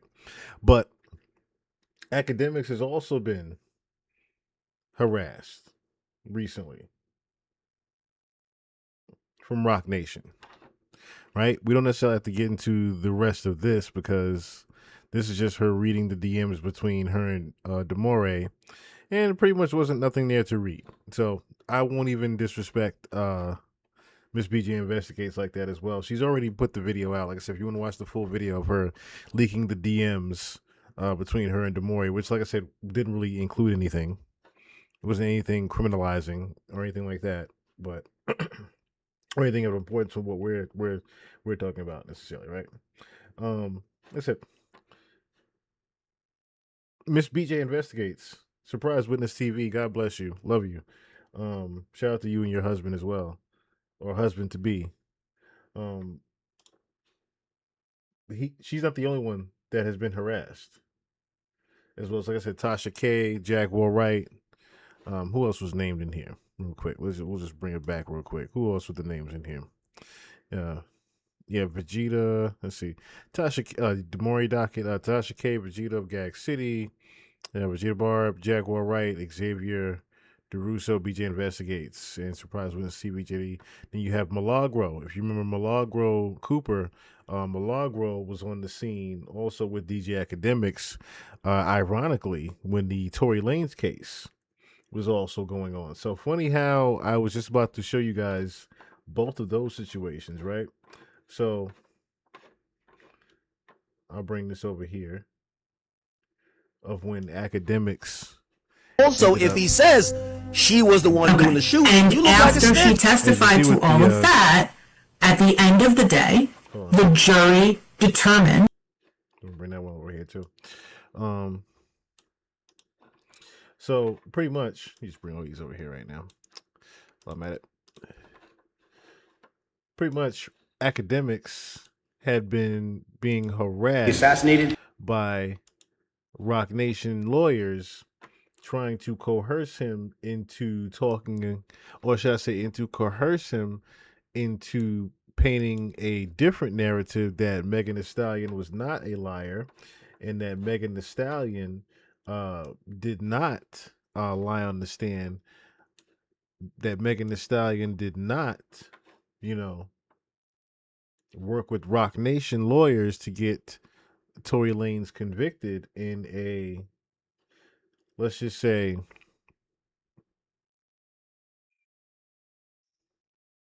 allegedly and unlawfully manner.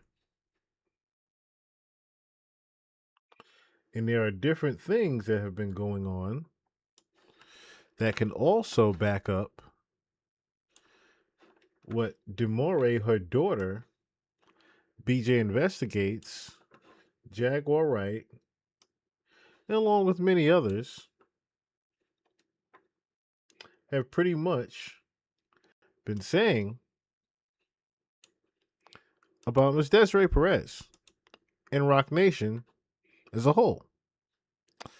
So this is just a clip here of when DJ Academics got harassed by Rock Nation lawyers when he was doing a deposition for something completely different. Also, if he says she was the one doing the shooting, you look like a snitch. In hip hop, we're done with you. You're like, wait, you just came out and just said this girl did the shooting? Hey, what? You believe this man is doing a 10-year bid for Kelsey when she... Yo, she tight. She mad. You mad. You mad. Also, if he says she was... that there was sufficient evidence to convict Mr. Lanez, right? Yeah, that's exactly Well, what... just to say that the jury believed her, right? Yeah, well... Objection as to form. I would imagine they believed her. I don't know if did we do a polling of all these jurors? I mean, they voted overall. Hold on, Mr. Allen. I think you and I already discussed that the jury came to their decision unanimously, right? Yeah, but the decision that they came to was that Tory's guilty, not that they believe Meg Thee Stallion and everything she said on the stand. Like, was there a verdict on that? We don't know. I'm just saying I don't believe that chick at all. Yes, it's called a guilty verdict for him having shot her. That is the verdict that they came to, right? But that's not necessarily mean they agreed with everything of her testimony. There was times she didn't remember things. It doesn't mean they agreed with everything she said. They agree with what the prosecutor alleges, but that's not necessarily means that a guilty verdict doesn't mean. I've seen many imperfect witnesses who get things wrong, maybe not be forthcoming on the stand, and they still get the favorable verdict. The verdict got nothing to do with Meg. The chick's a liar. Like, that's point blank period. I don't know, You believe that the verdict had nothing to do with the victim's testimony that she was shot by Tory Lanez. Ma'am. Ma'am, you're cleverly but not cleverly trying to make me say something I'm not saying, so I'll state it on the record unequivocally. The jury believes that Tory shot Meg. The jury, from what I know, did not issue any statement, vote, or any opinion that they believed everything Meg said. Is one of the things Meg said that Tory shot her? Yes. So they believe that. However, the reason why I don't believe Meg in totality is that once I've deemed you as a liar, listen, they say don't throw away the baby with the bathwater. I kind of throw away everything you got to say. I don't want to hear nothing. Don't tell me the sky's blue. I got to go check for myself. You're a liar. So that's my perspective. So if Meg told me today, hey, listen, it's raining outside, I'd be like, give me a second, and I would go outside and go look, and I'd be like, you're right. And the reason why Megan Thee Stallion has been deemed a liar is just among a few things. The main thing that she lied about on the stand was that she did not have sexual relations with Tory Lanez. That was a complete lie, and that she was in an actual relationship with Tory Lanez at the time. But Tory was also in a relationship with Kelsey, the other person that was in the car at the time. We won't get into that whole story before. I've done a report on that before and my whole thoughts on it. But being that we're on the subject, Tory Lanez's dad had a message for Rock Nation. And as you can see here, the meddlings and things that they've done, You've heard from Damori Hadley, Desiree Perez's daughter. We know about, the past of Desiree Perez and her connections with the government, her connections with law enforcement. In this Los Angeles County and witness the worst miscarriage of justice that this world has ever seen. You want to know how I feel? I'll tell you exactly how I feel. I got some names that I want to call. Alex Spiro, Desiree Perez. Alex Spiro, Desiree Perez.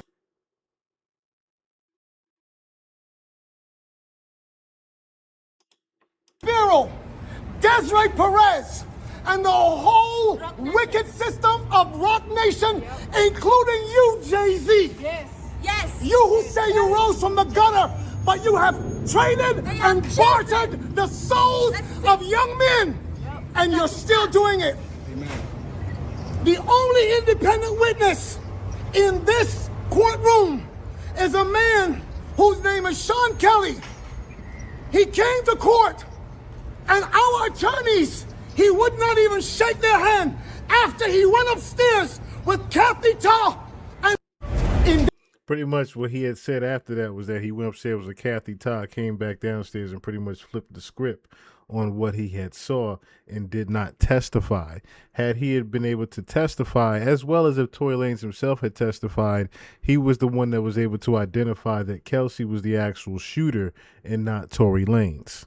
That's why Sean was not able to testify, as well as the bodyguard that was there. He had a testimony that pretty much was stricken from the record at the time of the case. The bodyguard also identified Kelsey was the shooter and not Tory Lanez, and that Tory was also wrestling the gun away from Kelsey. The gun had went off and hit Megan Thee Stallion off a ricochet. But Kelsey was the one that was trying to shoot Megan Thee Stallion. Two witnesses, as well as a witness that was a neighbor in the neighborhood, saw Kelsey with the gun. Tory was the one that was convicted, unfortunately. For things that are not even really true, like and for falsified narratives and information. Let's start this off. When the original report came out, and it was a TMZ report about this, that, and the third, and there was gunshots in Kylie Jenner's house, and Tory Lanez goes to jail. They gave y'all all the facts of the juice of Tory Lanez going to jail, and this, that, and the third, and Megan getting arrested, and da-da-da-da.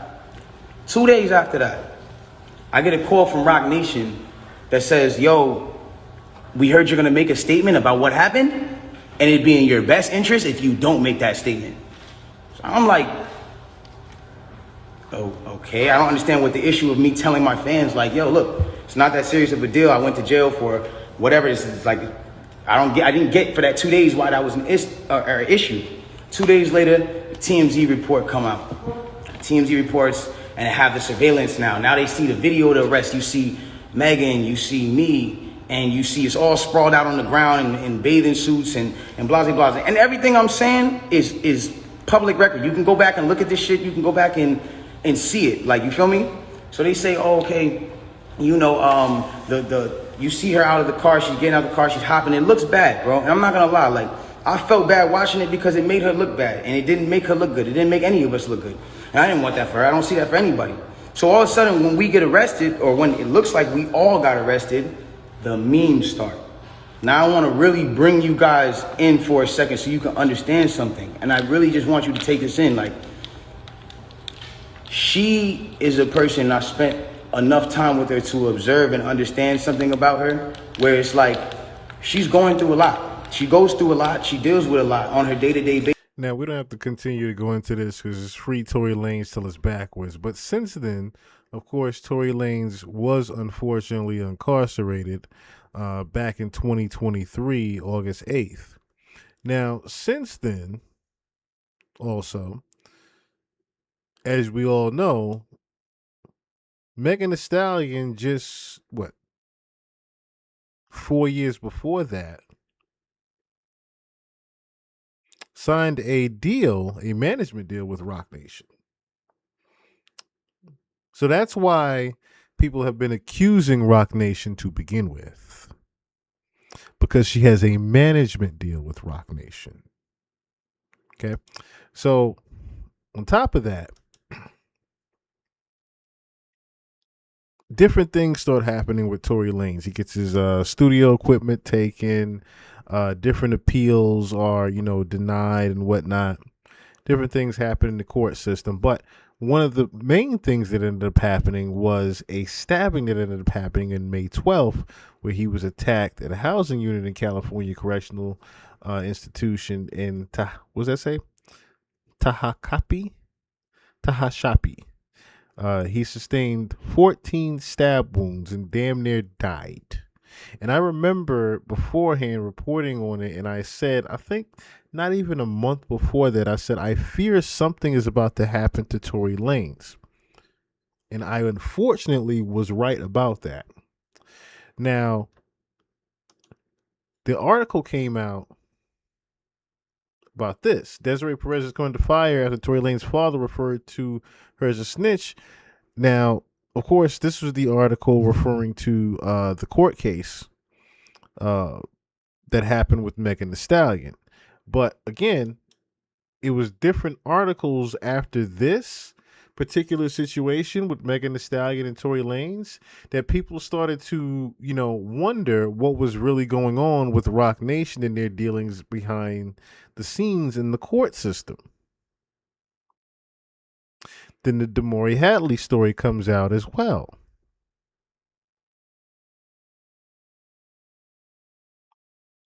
But then you have stories like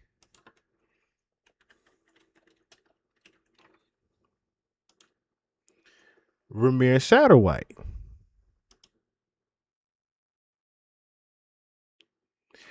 who for some odd reason can't get a DNA test from his alleged father after almost 15 years of trying to fight the court systems to just simply get him to take a DNA test to see if this is his father. Now, there is plenty, and I mean plenty, documentation out there. You guys can do your Googles yourself. We would be here for another 2 hours on this one. Plenty documentation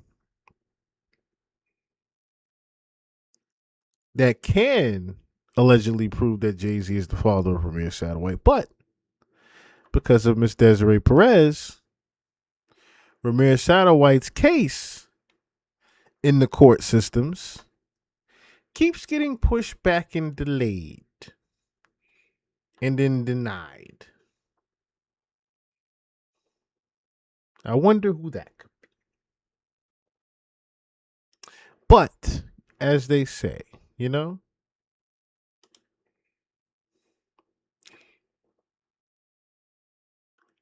keep your third eye open. Fact is never motherfucking fiction. Miss Desiree Perez not only helped to convict her family, but her father, Luis Miguel Perez, in 1994. We're talking about the same Desiree Perez that was also accused of, and now what we've seen in interviews and the footage, body cam footage and things of that nature from her own daughter, that she has connections and power that can corrupt the system and manipulate the system for her own power.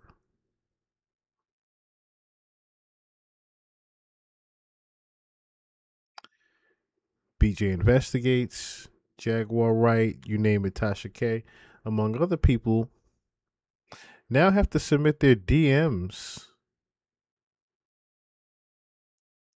just because they were even remotely talking to her daughter.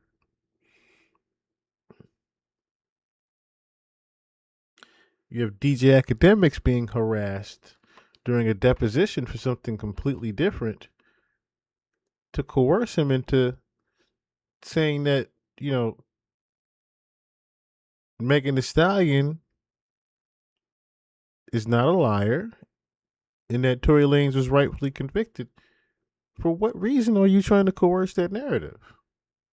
Because he's a major media outlet and content creator?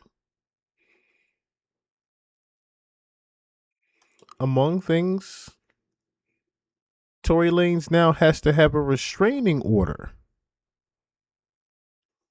against a prison guard who claims he's posing a threat to his safety, and this is following the 14 times he was stabbed.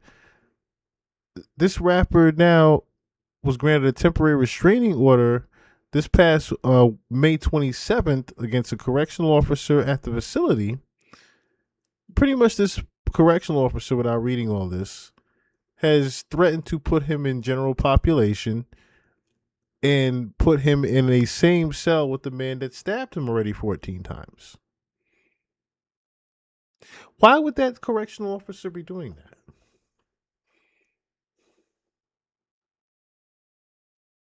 Why would they be doing that, Miss Desiree? Why would they be doing that?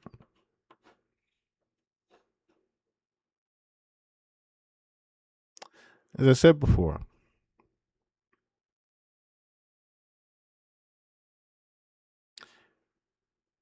the amount of times that your name has come up, Desiree Perez, the amount of times your name has come up around corruption, manipulation, and disruption of the police system in general is a bit strikingly odd. On top of the fact you were a government informant, documented government informant that was pardoned by Donald Trump in 2021. You've been a government informant since 1993. You took down your entire family in 1994.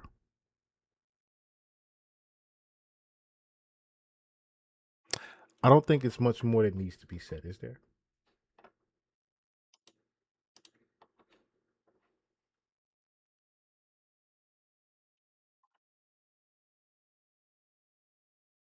No, I don't think it is. I don't think it's much more needs to be said after that. My job here is done. So until next time. My brother got no fucking gear. What it is you really do.